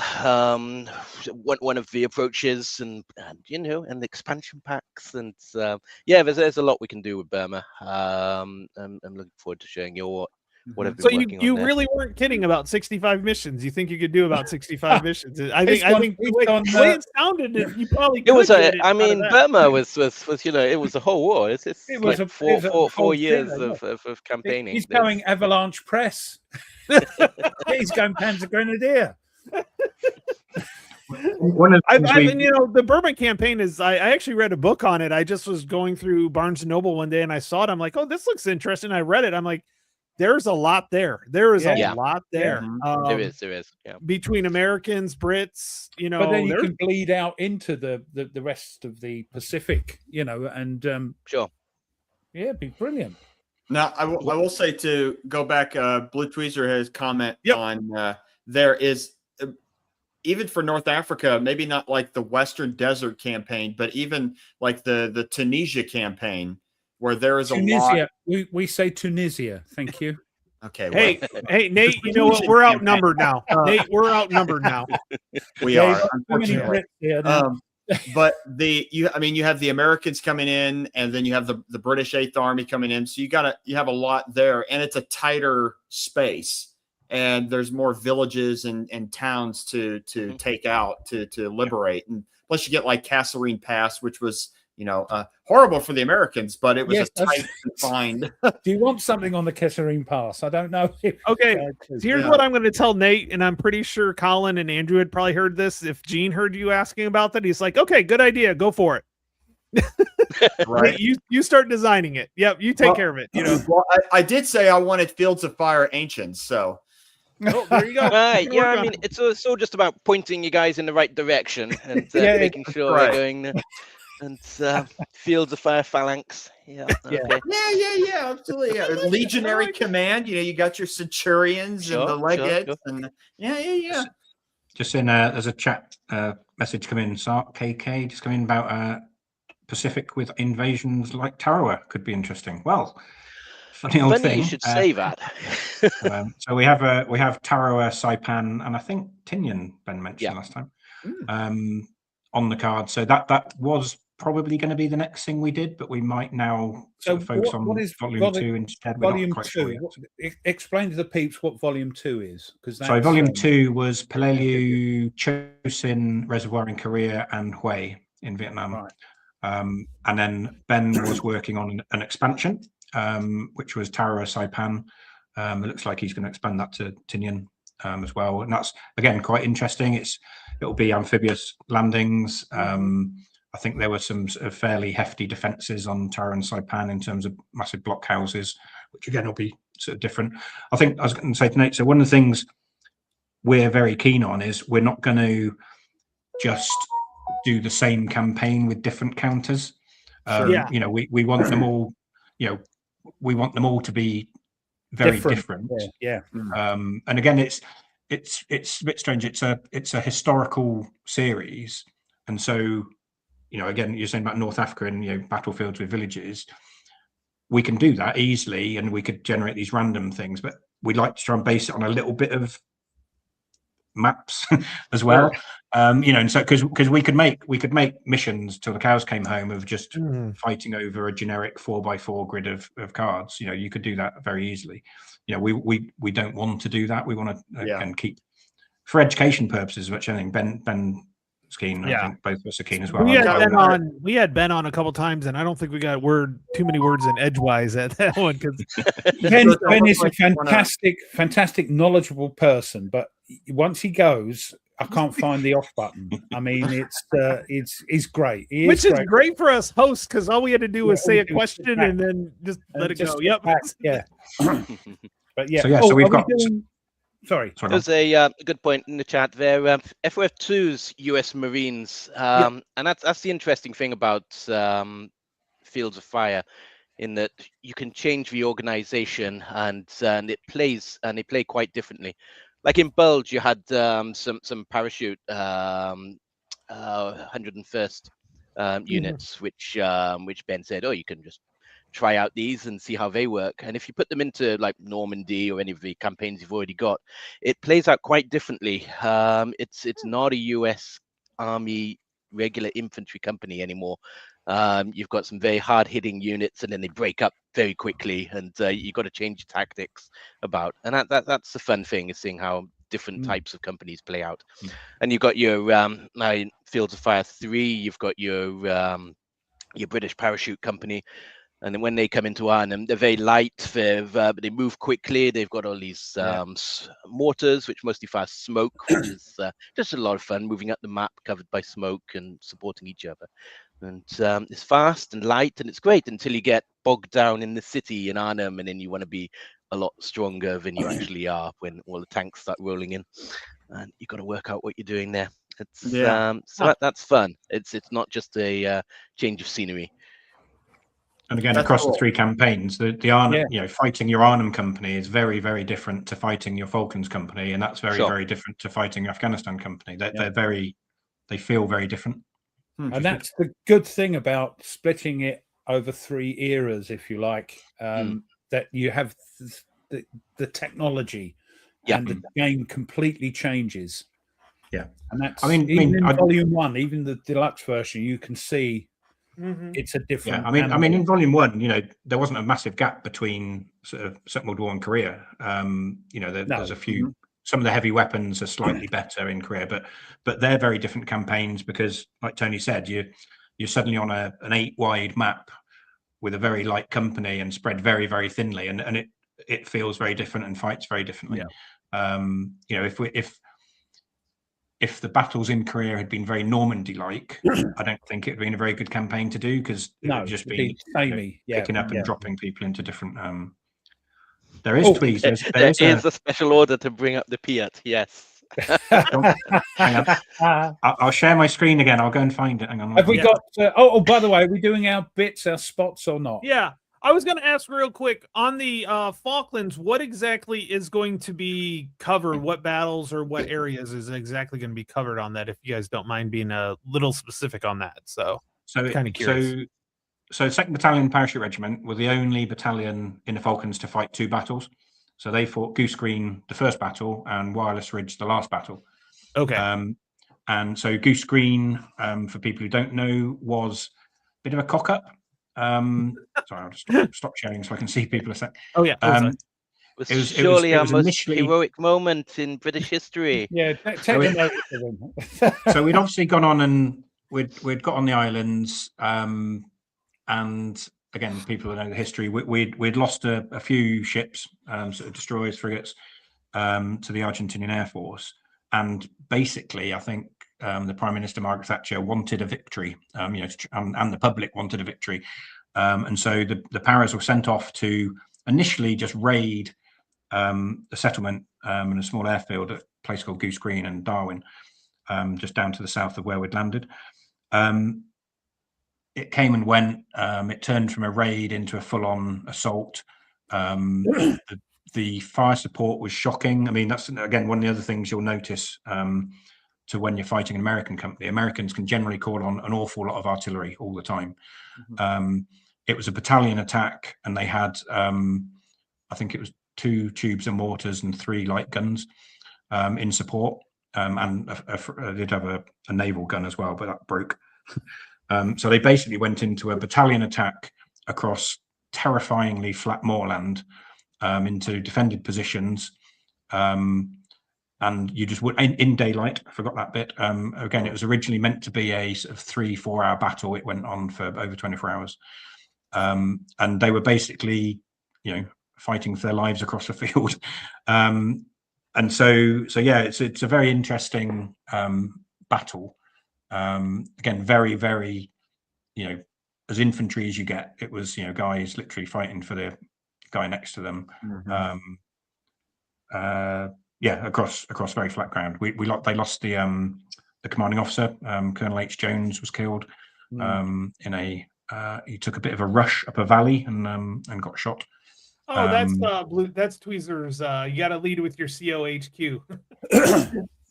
Yes, so there is there's a headquarters event where the company commander turns up in the front line and wants to go, and so if you get that one, you might well end up with a totally historic oh dear end to it. So that was Goose Green, and again it went on once they'd got to this hill I mentioned earlier, Darwin Hill. They then crested over that, and then it was basically flat ground again out to the airfield.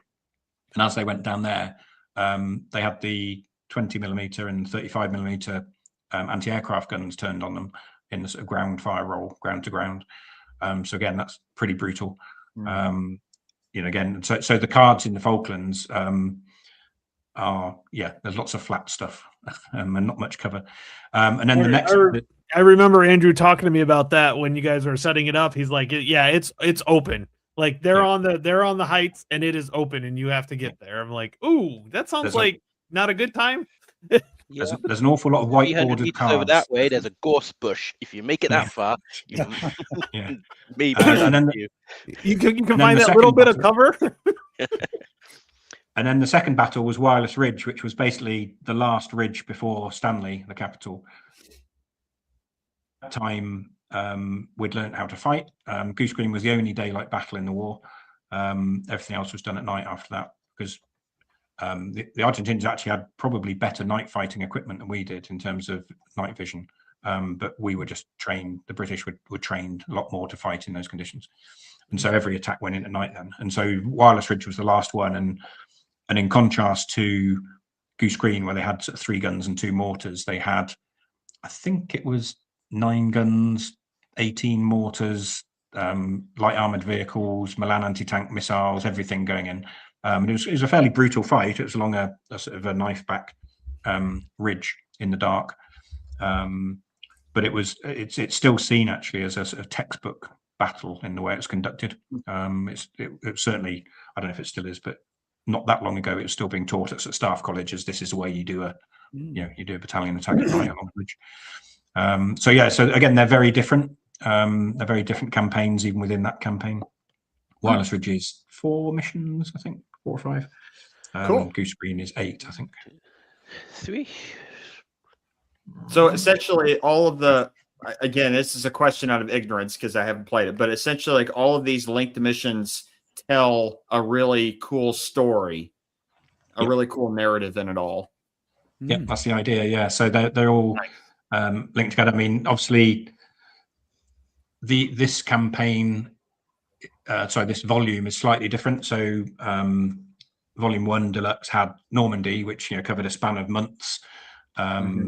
Korea covered a fair period as well, and Vietnam was again spread over a year almost. I think I can't remember the actual dates. Again, this one, Arnhem, ended up being should have been 2 days, ended up as 4 or 5 days. Falklands, they were basically 24-hour battles, so they're different, but there's lots of phases within them. So actually, in the Goose Green battle, all the other campaigns you fight one company.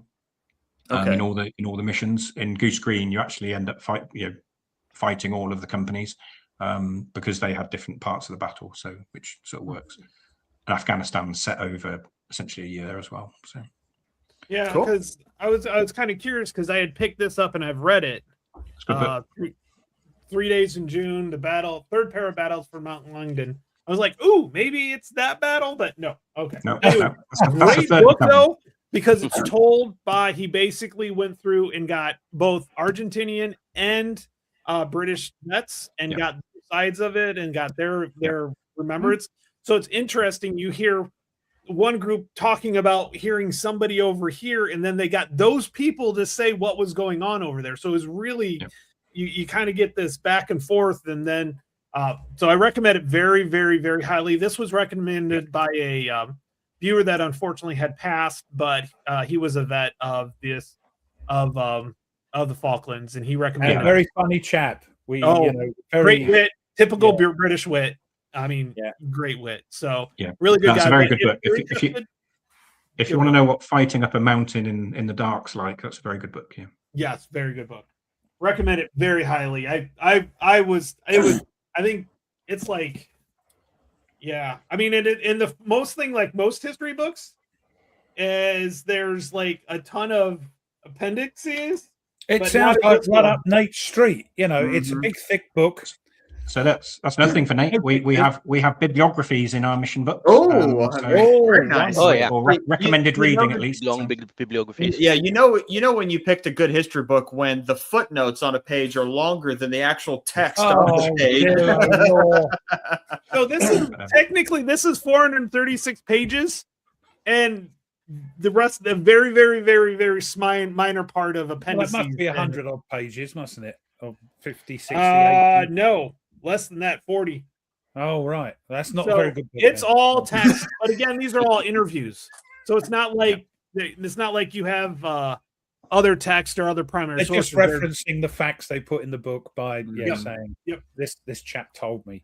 Oh, can I change the subject, Colin? I guess so. Just to say toothpaste.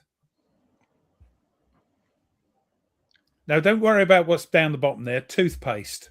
A story you told me about. I've been melting, yeah. I've been to one place in my life. Tell us that, and tell us the situation, because it was quite funny. I've been to one place in my life where toothpaste melts, and that was Iraq, 2003. Got there probably the first day. Went to brush my teeth. Couldn't use any water. Had to be bottled water, obviously, because it was not good stuff. So wet my toothbrush, a bit of water, popped the top off my toothpaste, tipped it over my brush, and the whole tube went, and that was it. It was warm. And then the other time you tried to cool yourself down with a bottle of water and you scalded yourself. That was the same one. It was that was slightly later. It had been next to my just on the sort of based on the window shelf of a building. Just not long. That was quite early in the morning. And, so what temperature did it get up to early in the morning over there? I remember thinking back at the time. I had a little alarm clock with a temperature thing on there, and I was sleeping outside a building one time, and I remember it. Light came up quite early, and I remember watching it go sort of.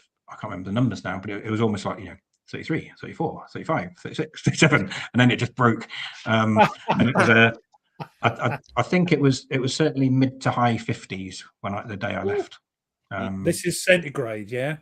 Yeah. So you're talking hundreds. Yeah. I don't know what that is. No, they still. Dave's looking it up right now. I have a feeling. You bet. But 100, as we always say, Colin, thank you. So this last heat wave, you had no problem with. You're like, oh, this is nothing. I don't know. I don't like it. No, it's different. It's a different heat, isn't it? But I say, it drains you. It's we had about 3 or 4 days, but this week has been just rain, and it's going to be raining, I think, for a few more days. Windy. It goes from one thing to the other. It's weird. For the Americans listening, 50 degrees Celsius is 122 degrees Fahrenheit. What's 56? 57? 56 is 132. And this is like at 8:30 in the morning. Well, that was it. Yeah, I was about to say to Tony, when it was hot the other week, I wasn't wearing body armor, so it wasn't quite as toasty. But yeah, you can take off some layers to feel comfortable and stuff. Yeah. it's easier to warm yourself up than cool yourself down, I think. So, Yeah. All right. So Nate, do you happen to have a book to recommend, like you always do for some reason? I do actually. I do have a book to recommend. Not only because today is D-Day, but also for the subject, Fields of Fire about infantry divisions and infantry combat. So this is a book that I got to read when I was in grad school. I took a World War II class when I was in grad school, and turned out to just love this book. It is called The GI Offensive in Europe, the American Infantry Division, 1941 to 1945, by Peter Manzor. And this is an excellent book about the development of the American infantry divisions. From the discussions of how many divisions should they create at the beginning of the war. There was a discussion, should there be something like 150 divisions? And instead they ended up with around 90 divisions. But then also talks about how they ended up learning it, because there was no real set system to integrate experience from combat into the recruiting and training of the divisions that were back home training to be sent over.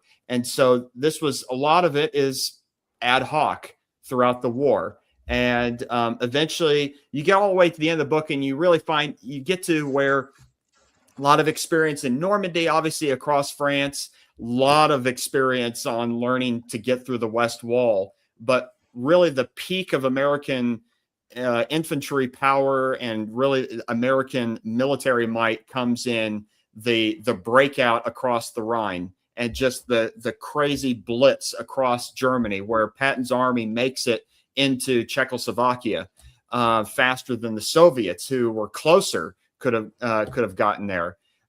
So fascinating book. It's also a really good book to show how that even though the Allies had overwhelming military firepower, that overwhelming firepower doesn't always translate into an overwhelming military victory.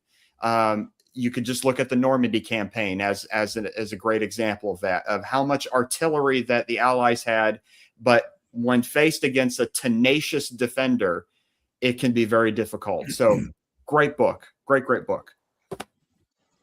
All right, Ruff, what you got for us for today in history? I don't know anything happened today. Well, not a lot happened today. Not a lot happened. I don't think, but we'll start off in 1813 with you guys and us guys in the War of 1812. Although I'm feeling a little in the minority on this, because it's just me and Nate against three Brits. Three Brits, yes, yeah. That's not usual. Usually we're the one picking on the Brit, not the Brits picking on us. Right. But anyway, in the War of 1812, this was 1813, at the Battle of Stony Creek. And this will warm the cockles of our hearts. It says, a British force of 700 under John Vincent defeated an American force twice its size under William Winder and John Chandler. This battle, I've never heard of them, and that tells you how bad this was. Yeah, you've wiped it from your history, haven't you? Yeah, we whitewashed that one. This Battle of Stony Creek was fought today, 1813, during the War of 1812, near what is now Stony Creek, Ontario, Canada. That's probably why. British unit. That's home. That was home. That was your guys' home court. Yeah, so. yeah. The Brit units made a night attack on the American encampment, and due in large part to the capture of the two senior officers of the American force and a overestimation of British strength by the Americans, the outcome of the battle was a victory for the British and a turning point in the defense of Upper Canada, which is actually farther away. Yeah, it's up there. It doesn't matter, does it? No, it isn't. It's down here. That's the thing. It's that's Upper Canada was still your bit, was it? Okay. Yeah, no, I mean, Upper Canada is basically right next to Michigan. Oh, so, I see. Yeah. So it's it's up the river. It was up the river, basically. Yeah, so if you think of it that way. Yeah. 1862, you guys, American Civil War, the first Battle of Memphis, a naval engagement fought on the Mississippi River, results in the capture of Memphis, Tennessee by Union forces from the Confederates. And then 1942, World War II, the United States Navy's victory over the Imperial Japanese Navy at the Battle of Midway. Another one you forgot, you thought the other one, is a major turning point in the Pacific theater. All 4 Japanese fleet carriers taking part, Agaki, Kaga, Soryu, excuse my pronunciations, Andrew, Soryu and Huryu are sunk, as is the heavy cruiser Makuma. The American carrier Yorktown and destroyer Haman are also sunk. Yes, apologies. Yorktown, very good. I got that one. You're not supposed to take the Mickey out of another Brit. It's them things. See, right? I was always told that you pronounce every letter if it's a Japanese word, you pronounce every letter, and as long as you do that, you're pretty close. Yeah.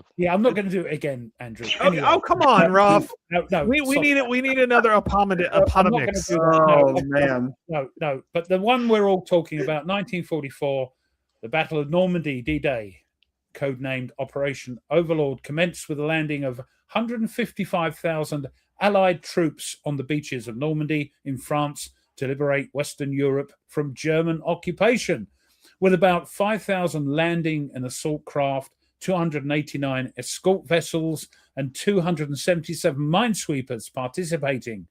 The Allied soldiers quickly broke through the Atlantic Wall and pushed inland in the largest amphibious military operation in history. A huge airborne armada, 9 planes wide and 200 miles long, carries American and British troops across the British Channel for the D-Day invasion. 37 Royal Canadian Air Force bomber, fighter, and coastal squadrons also took part in operations for this invasion. And then finally, 1944, sort of related, capture of Caen Canal and Orne River bridges by British paratroopers, also known as Operation Coup de Man. There we go. Cool. Awesome. Yeah, it I almost forgot. So much going on in my life right now. I forgot it was D-Day. I remember we talked about it, but I had forgotten that today was D-Day until you said something. And I'm like, now I feel offended that I forgot. A history teacher forgot today was D-Day. And I'm like, oh yeah, that's right. Crap. I feel like crap. I've just insulted Andrew by pronouncing all those Japanese his look says it all. I'm sorry, Andrew. Now he's never coming back.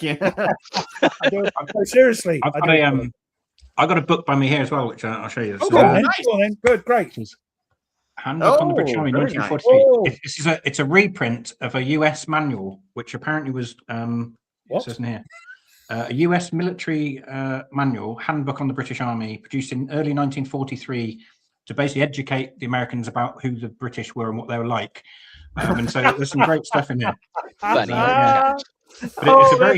got to be a fun read. That has got to be a fun read. Is there a bit in there about don't ask Americans about baseball?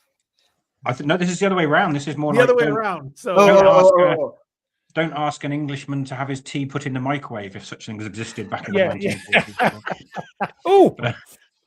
But because again, coming back to Fields of Fire.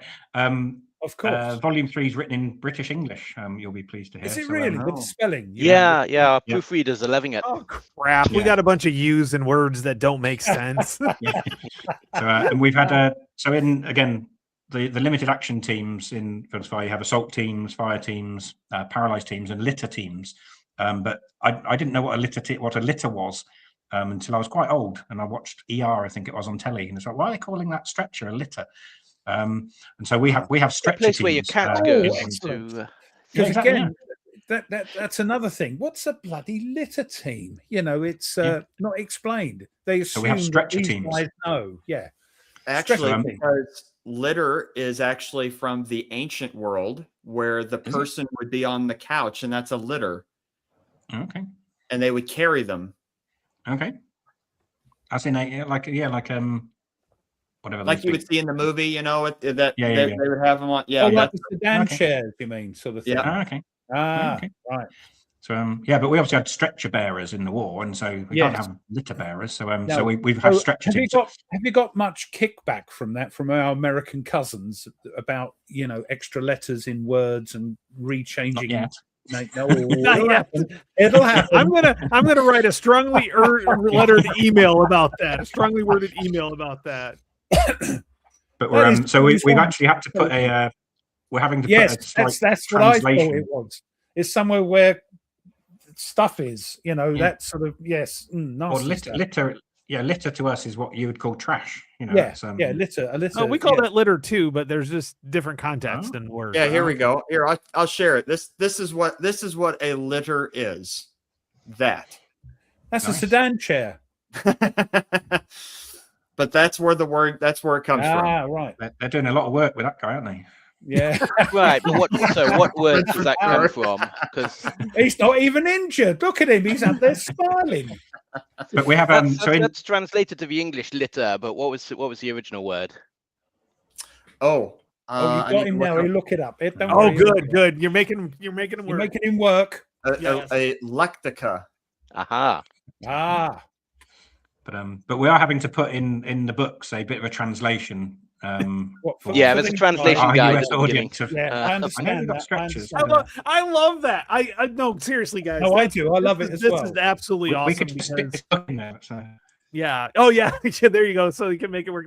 That's actually one of those things that I think that is actually really cool that you guys are able to do that.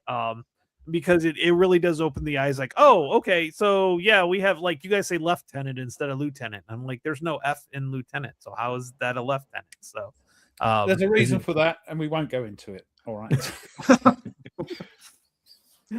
But no, it's pretty cool that you guys are doing that in British English. And yes, there'll be a couple U's that I'll be like, what? Why is there a U in color? I don't get that. Because that's the correct term, the correct way of spelling the word. It's that Nate Bargatze sketch where he's like, there'll be two sets of temperatures. There'll be one that makes sense, and then that one that doesn't. And we are going to choose the one that doesn't. You see, we used to have Fahrenheit, and then we got rid of it when we went metric, and you kept it. We're still holding up British standards, even though you all abandoned them. Well, don't start on that word. Yeah, you guys have bigger pints than we do, and I'm a little annoyed by that. We have, seriously. We have imperial pints. You have US pints, which are smaller. I know. I ask for a pint, and I get a small glass of beer. Like, come on, give me a pint. Give me a real one. Like, seriously. But it'll be fun when we get to the French volume. There's all sorts of words again.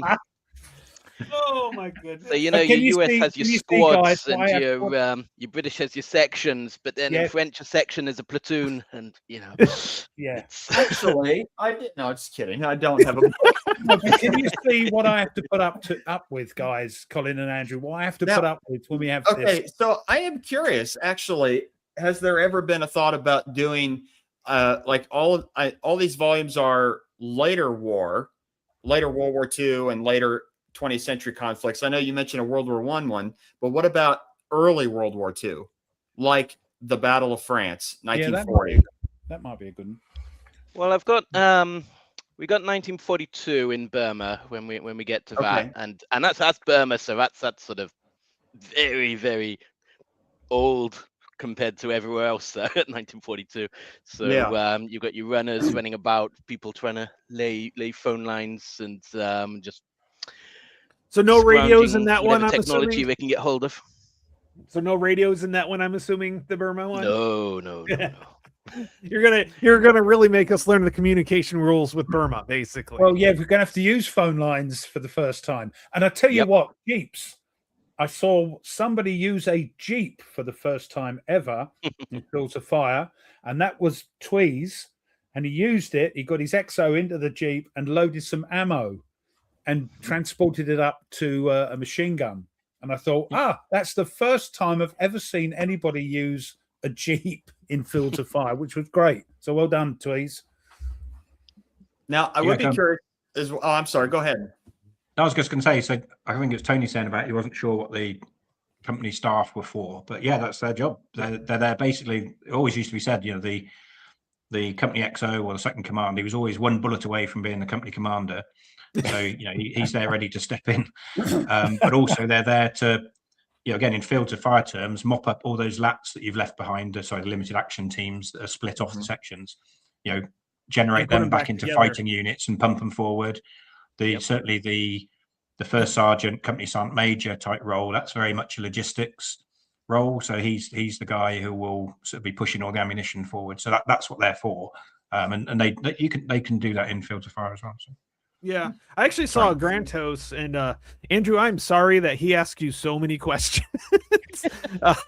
He's like, oh, I talked to Andrew. I'm like, oh yeah, I bet he's Scottish. He's Scottish. We accept that. That's fine. That's it. But the other thing is that by the way, if you're interested in Fields of Fire, there is a Facebook page that I think Andrew is on like 24/7 just about. And if you have a question, he will probably be the first one to answer if it's not like at a weird middle of the day when he's sleeping, because of course he's over in Japan. But like Andrew, you are like really good about getting back to when people have questions. Also on Discord as well. Yeah, he's there. He's in 2 places at once. BGG. All over the place. I know we don't use BGG. But I actually saw an alert him pops up on my phone. Yeah, I actually I saw him rebuild the squads like ahead of time. He sent the EXO over to rebuild, and like there were some questions he came up. I'm like, oh yeah, that's a good question. And so I'm like going through the rule book. I'm like, wow, that's actually in here. Okay, that's like, it's like it's all in there.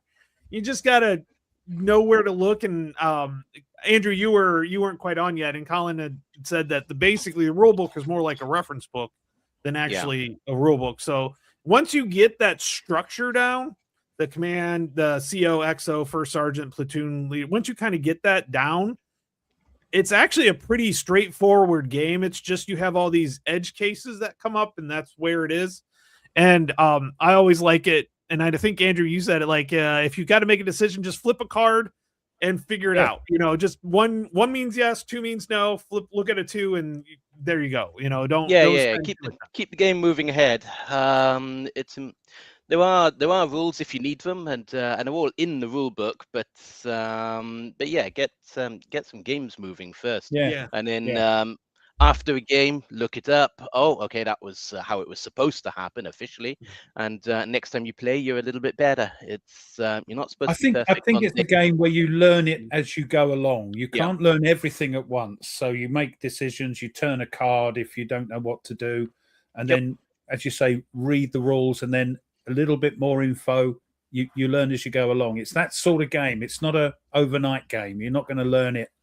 I can't remember off the top of my head how far into the rule book, the big box that says put this rule book down and go pick up the field manual instead. It's not very far in. It's the first page of the rule book. Enjoy the game, I think, is what the overall thing is. Actually, technically it says within the first page right here, it says stop if you are unfamiliar with field or you need a refresher rules. The field manuals, like, basically go to the field manuals. The only problem is with this game is that if you're a YouTuber and you play it just to play it, you're going to get annihilated by comments saying you did this wrong, you did that wrong, so there's always that as a YouTuber. You've got to make sure you've got an okay way to play the game. Well, I try to refrain myself from YouTube comments these days, because I did find myself, maybe they're not going to enjoy this game anymore if I just keep saying, no, don't do that. No, it's not quite right. No, constructive comments saying maybe you should have done this or done that, or you forgot that. I get them on my YouTube channel all the time, and they're being nice about it. I don't mind them being nice. But this game, if I start playing it now, I've got it on the table. I'm going through the tutorials again. You've got to know a little bit. So if you get a little bit wrong, it's okay, because I say, oh, you should have done that. Oh, thank you very much. That helps everybody. But yeah, it's you put your life in your hands when you put a YouTube video up, I tell you. It's a lot easier when you're not showing it to anyone. No, I don't know. It's what I do. I love doing videos to try and get people to play the games, and Field of Fire is one of them. I will bite the bullet. I think when I'm ready to do it, I'll bite the bullet. And Tweez has done it, and he's getting a little bit of, not flack, but he's got some people commenting, and it's always the same. But you live and learn. I mean, it looks like he's enjoying it for sure. Yeah, as long as they're nice about it, I don't mind people telling me I've made a mistake. As long as they're going, "Oh, rough, you should have done." Thank you. You know. So, I mean, that's the whole point system of will absorb it anyway. So yeah. I mean, that's the whole point of playing these is just to have fun.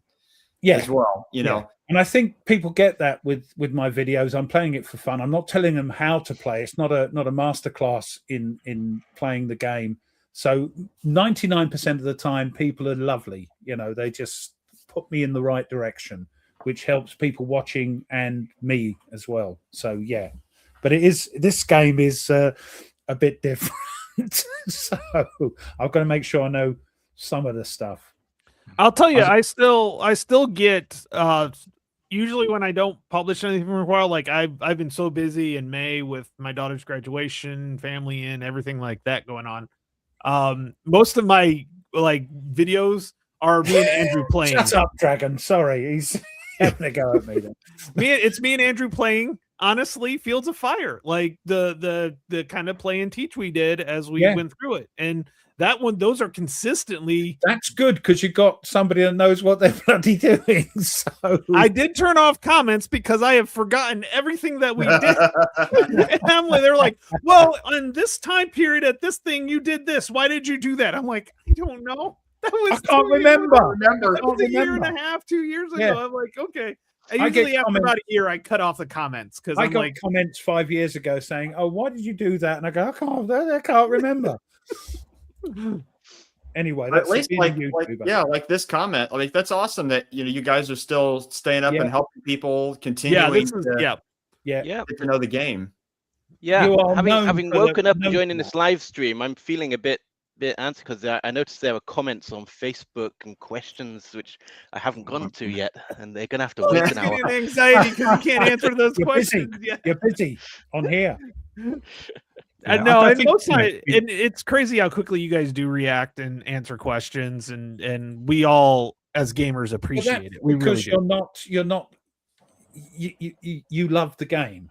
This game is your game, and the fact that you're there on it and answering people's questions because you want people to enjoy the game and get the game out there more. And I tell you what, since PunchCon, Colin, and me and you sitting down and ruining in keep up. We haven't fully discussed that yet, have we, mate? No. I think he's been holding off on that one and not wanting to talk about Thomas Van Hare, the designer of aircraft solitaire games, said, "What's all this about? This is a bit weird." So I sat down with him and Colin, and we went through Keep Up the Fire. And he was going, this is weird. This is different. This is yeah. Then suddenly somebody was over at his table with his game, Speed Kings. So he said, "I've got to go." So me and Colin decided to finish the game. And just to finish the game, we had to have no pinned units in the objectives. And bugger me, both lots were pinned and we lost. The full story was Thomas had got up to about turn 8. Yeah. And there was it was the last turn or two to. And you said it'll be all right. No, it'll be all right. No, we're not. Let's go for it. You said. I think we'd had a couple of only 1 or 2 casualties from mines early on. Not much else happening. Yeah. Thomas goes off. Ref takes over and got absolutely slaughtered. Yeah, I know. He was thought, no, it'll be all right. You said no, it'll be all right. We've got enough units there. We're just going to push, and they all got pinned. And it was like, yeah. Right. That Keep Up the Fire scenario is a lot of fun. If you really want to play and make mistakes and not worry about the whole campaign, play that a couple of times. And by the time you get through it about 1, 2 or 3 times, you'll have the rules down well enough. Yeah. And then you're going to have to try to figure out how to go from one scenario to the next scenario and deal with that. So essentially what we've learned is that if, don't promote rough to anything. Charming. See what I mean? Nate, have we convinced you to at least? I'm considering. I'm considering it more than I was 2 hours ago. That's for sure. So what was it that flip?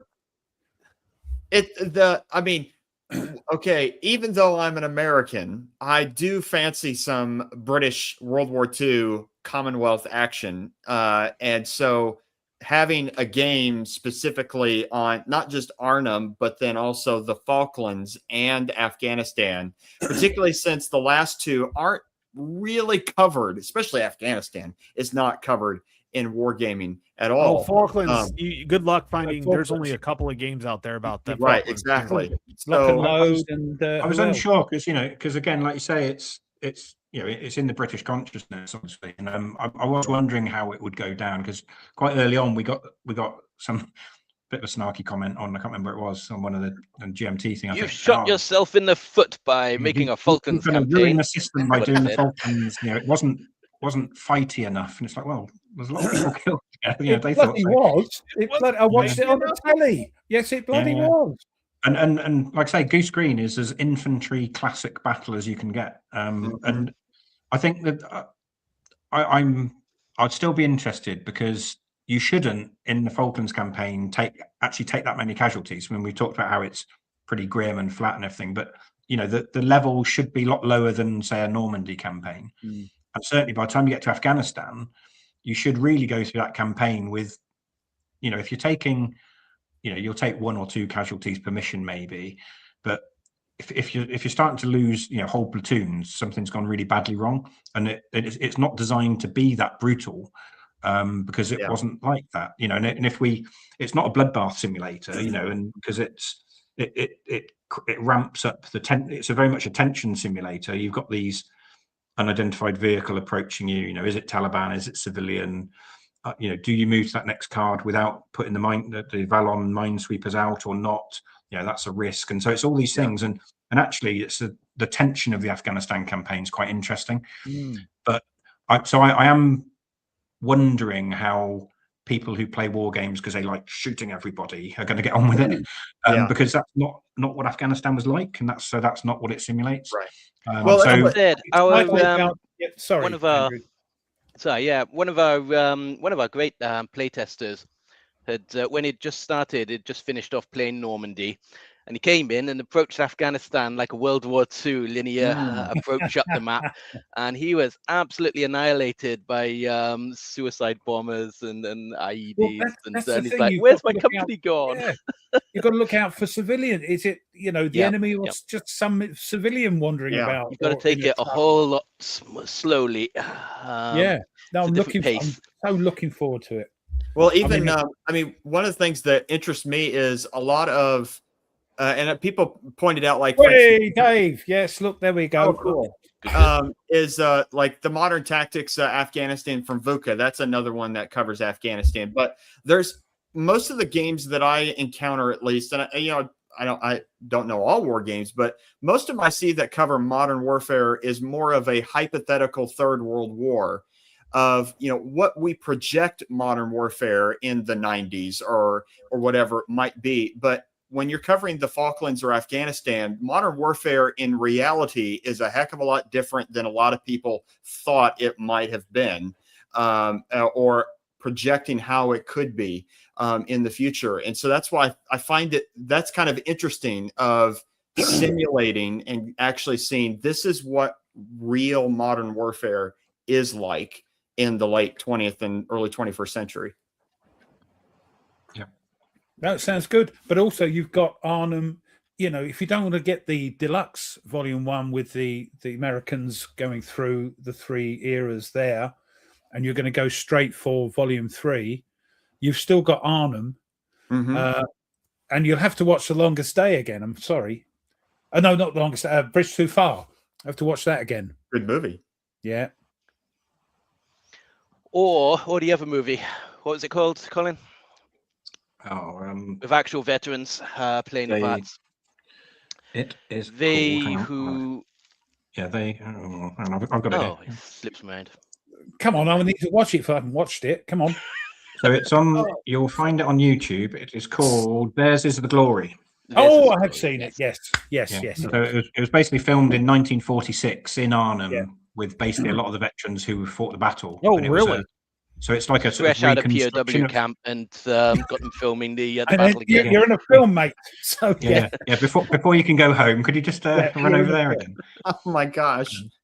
Okay, so real quick, I want to answer this real quick. So what's next is Fields of Fire 3, which is the British. And by the way, you have to learn how to speak British. It's required for the game. Proper spelling. Proper spelling. Okay. So that's going to be Arnhem, Falklands, and Afghanistan. And then possibly there's a couple of things in the process, but they want to do a Fields of Fire 2 Deluxe, which should be only like a 3-month project. Well, is it deluxe? That's what they were saying, at least. What is it? Deluxe or expansion or update? Okay, so the plan while we were doing Fields of Fire 3 was that after Fields of Fire 3 would be Ben's Tarawa Saipan expansion, which would be an expansion for FOF. You'd be in control of, yes. You guys will be in control of. Good. Yeah. So that's we're waiting to hear from Ben at what stage that's at, but obviously he's got a lot going on with his day job. So we'll see where we are. But if we don't do that, then we got after that we're doing Fields of Fire 2 Deluxe. Yeah. So you're gonna redo it. That'll be a full standalone volume with the training manuals and the 3 Pelelu way. And you're not doing a thing Joseph. like you did with the Deluxe. If you had version 2, you could buy the upgrade. Yeah, we'll probably put out an update kit as well for people who own the original Fields of Fire 2.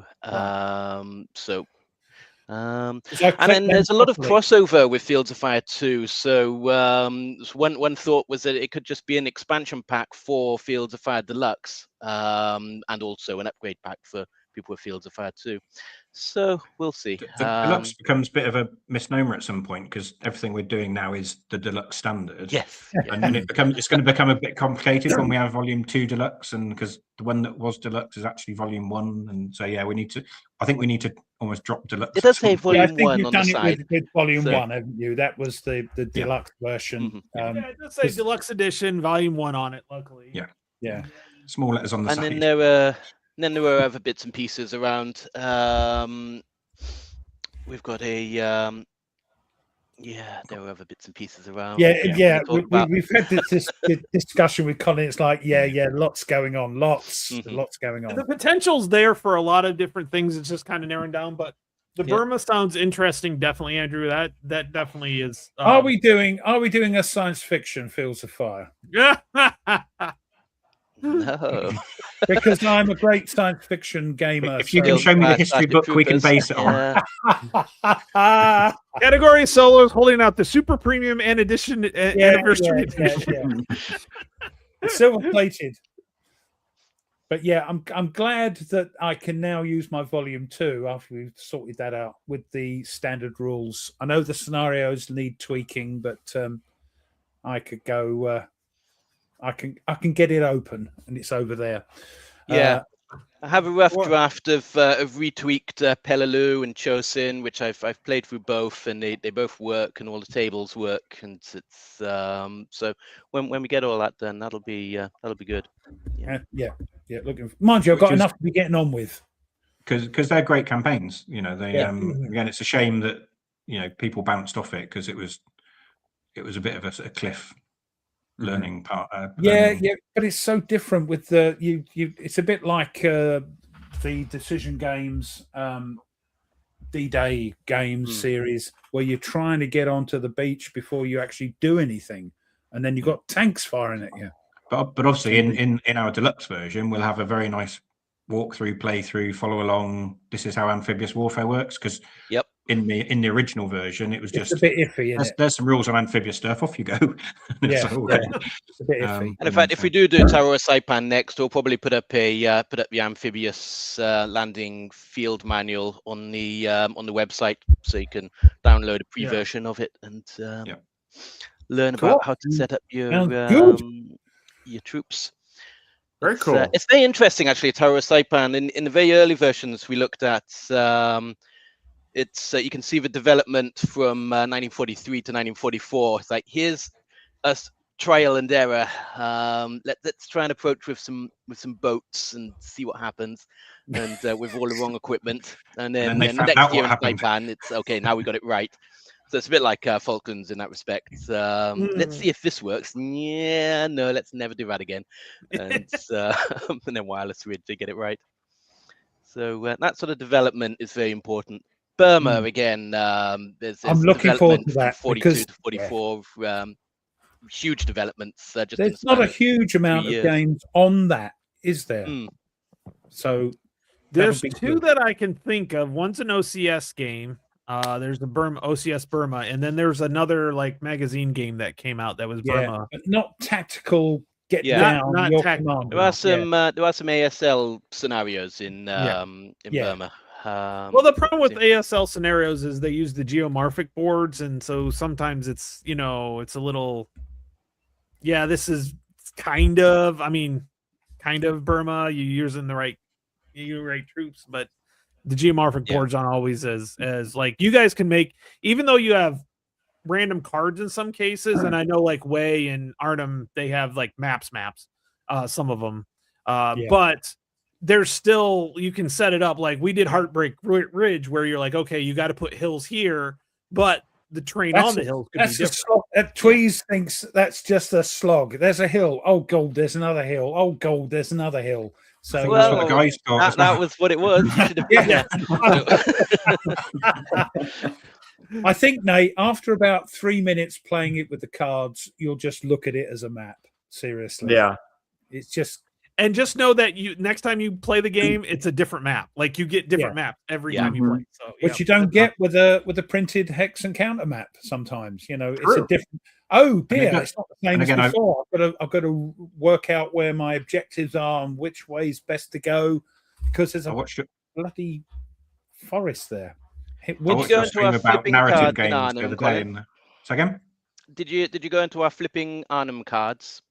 Yes, he did. Yeah, fantastic. Yeah, that's awesome. It's a set map, but it is still different each time you play it because the map. Because certain ones will turn over that didn't before, sort of thing. Yeah.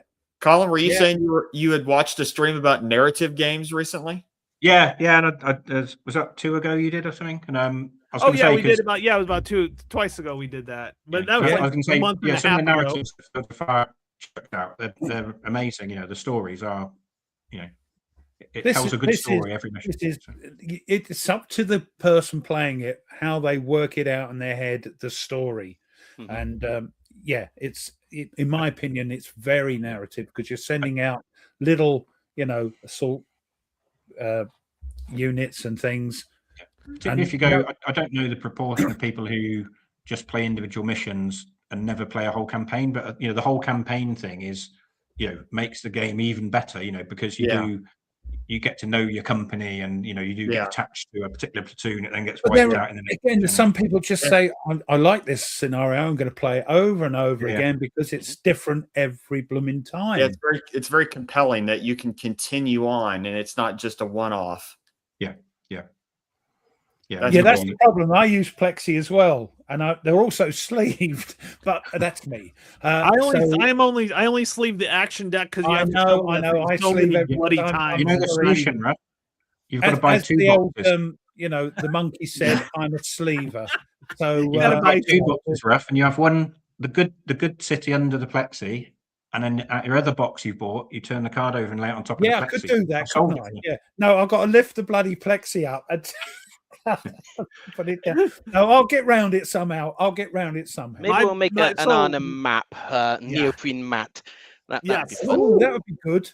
That would be good. And you'd still have to put your ruined buildings on top of it, but when they flip over, it'd work. I think that would be. Somebody actually did, and he says he uses a big neoprene map. Right. I do too. Yeah, it's good because the cards don't slip on it. It's pretty nice. That's one of the reasons I use Plexi is to stop the slippy sliding. Yeah. But if you get a big neoprene mat, takes care of it. I use that one for everything. So, what are the problems with Yes, my own worst enemy says, sleeve your cards. The Monkey's song, yes, I'm a sleever. Yeah. Sleeving cards definitely works. I sleeve my action deck and it's been on my table in front of me for the past 6 years. And, my idea is every day. that GMT cards aren't like playing cards, like poker cards. they will wear out. And I spent a lot of money on my games, so I sleeve the things. I know it's extra money, but they're sleeved. That's it. They're going to last forever.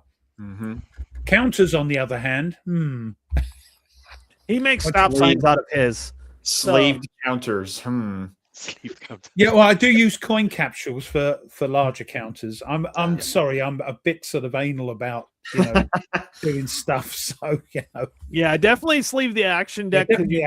Yeah, that one's like a guarantee. But so the biggest issue that I have with Fields of Fire is the footprint after you get started. It can expand. It can expand dramatically. Because you set your cards up and then you put them near the edge of the table, and then suddenly, longest line of sight, you have to very long. You're going 3 cards out, and you're like, you just hope you don't pick a hill. That's because the enemy aren't working to your plan. You see, they didn't know that was the battlefield you wanted to fight on. They're over there. Yeah, I know. I get it. But you think, oh bugger, I've got to move everything down again. So. Well, Ruff and Tony, do you know we are past 2 hours? I know. I just saw that. I looked at that. I was like, what? Right. So I know, Coy. We could do another 2 hours, I'm sure. Oh, Tony, are we getting together to play Falklands or Afghanistan or whatever you like? Yep, definitely Falklands. I want to get into that and show that off, and it'll be fun. So we'll definitely, I'll be in contact. So be prepared for that. Me and Andrew are going to get together. And when it's nearer the time for release, we'll have you guys back just to promote it a bit more, because I think you need to. Yep. And Andrew, the nice thing is I'm done with school, so I can do middle of the week, wake up early, stay up late. It doesn't really matter anymore because I don't have anything to do during the days. So, well, if you need us, me live at 3 a.m. Okay. Yeah. Okay. Well, if you need me and Nate to control a platoon, let us know. All right. Yeah, definitely we could do that. That'd be fun. It's lots of fun. Multiplayer Fields of Fire is always great. It is fun. We've done it once, and it was a hilarious fun. It was great fun. So, all right, guys. So we want to thank you, Colin, Andrew. Thank you so much, Andrew. Thank you for waking up early. Thanks, Andrew. Go back to bed now. Right. Right. He just put a shirt on. He's actually got his jammies on underneath. Yep. Haven't we all? Is that not a thing? Yeah, that's a thing in Japan. Yeah. But I tell you what, we really want to thank you guys. When we click off, don't disappear. Just to say thank you. Just stay online. But thank you, everyone. We had about 50 odd people watching us tonight, so that's wonderful. Yeah, if we can get somebody to buy the game and to give it a go, don't be frightened by it. It's made very user friendly now with the tutorials and everything. So, yeah, if I can do it, anyone can do it. But thank you, guys. And as always, we love you, and there's nothing you can do about it. All right, guys. See you, everybody. Bye, everybody. Bye.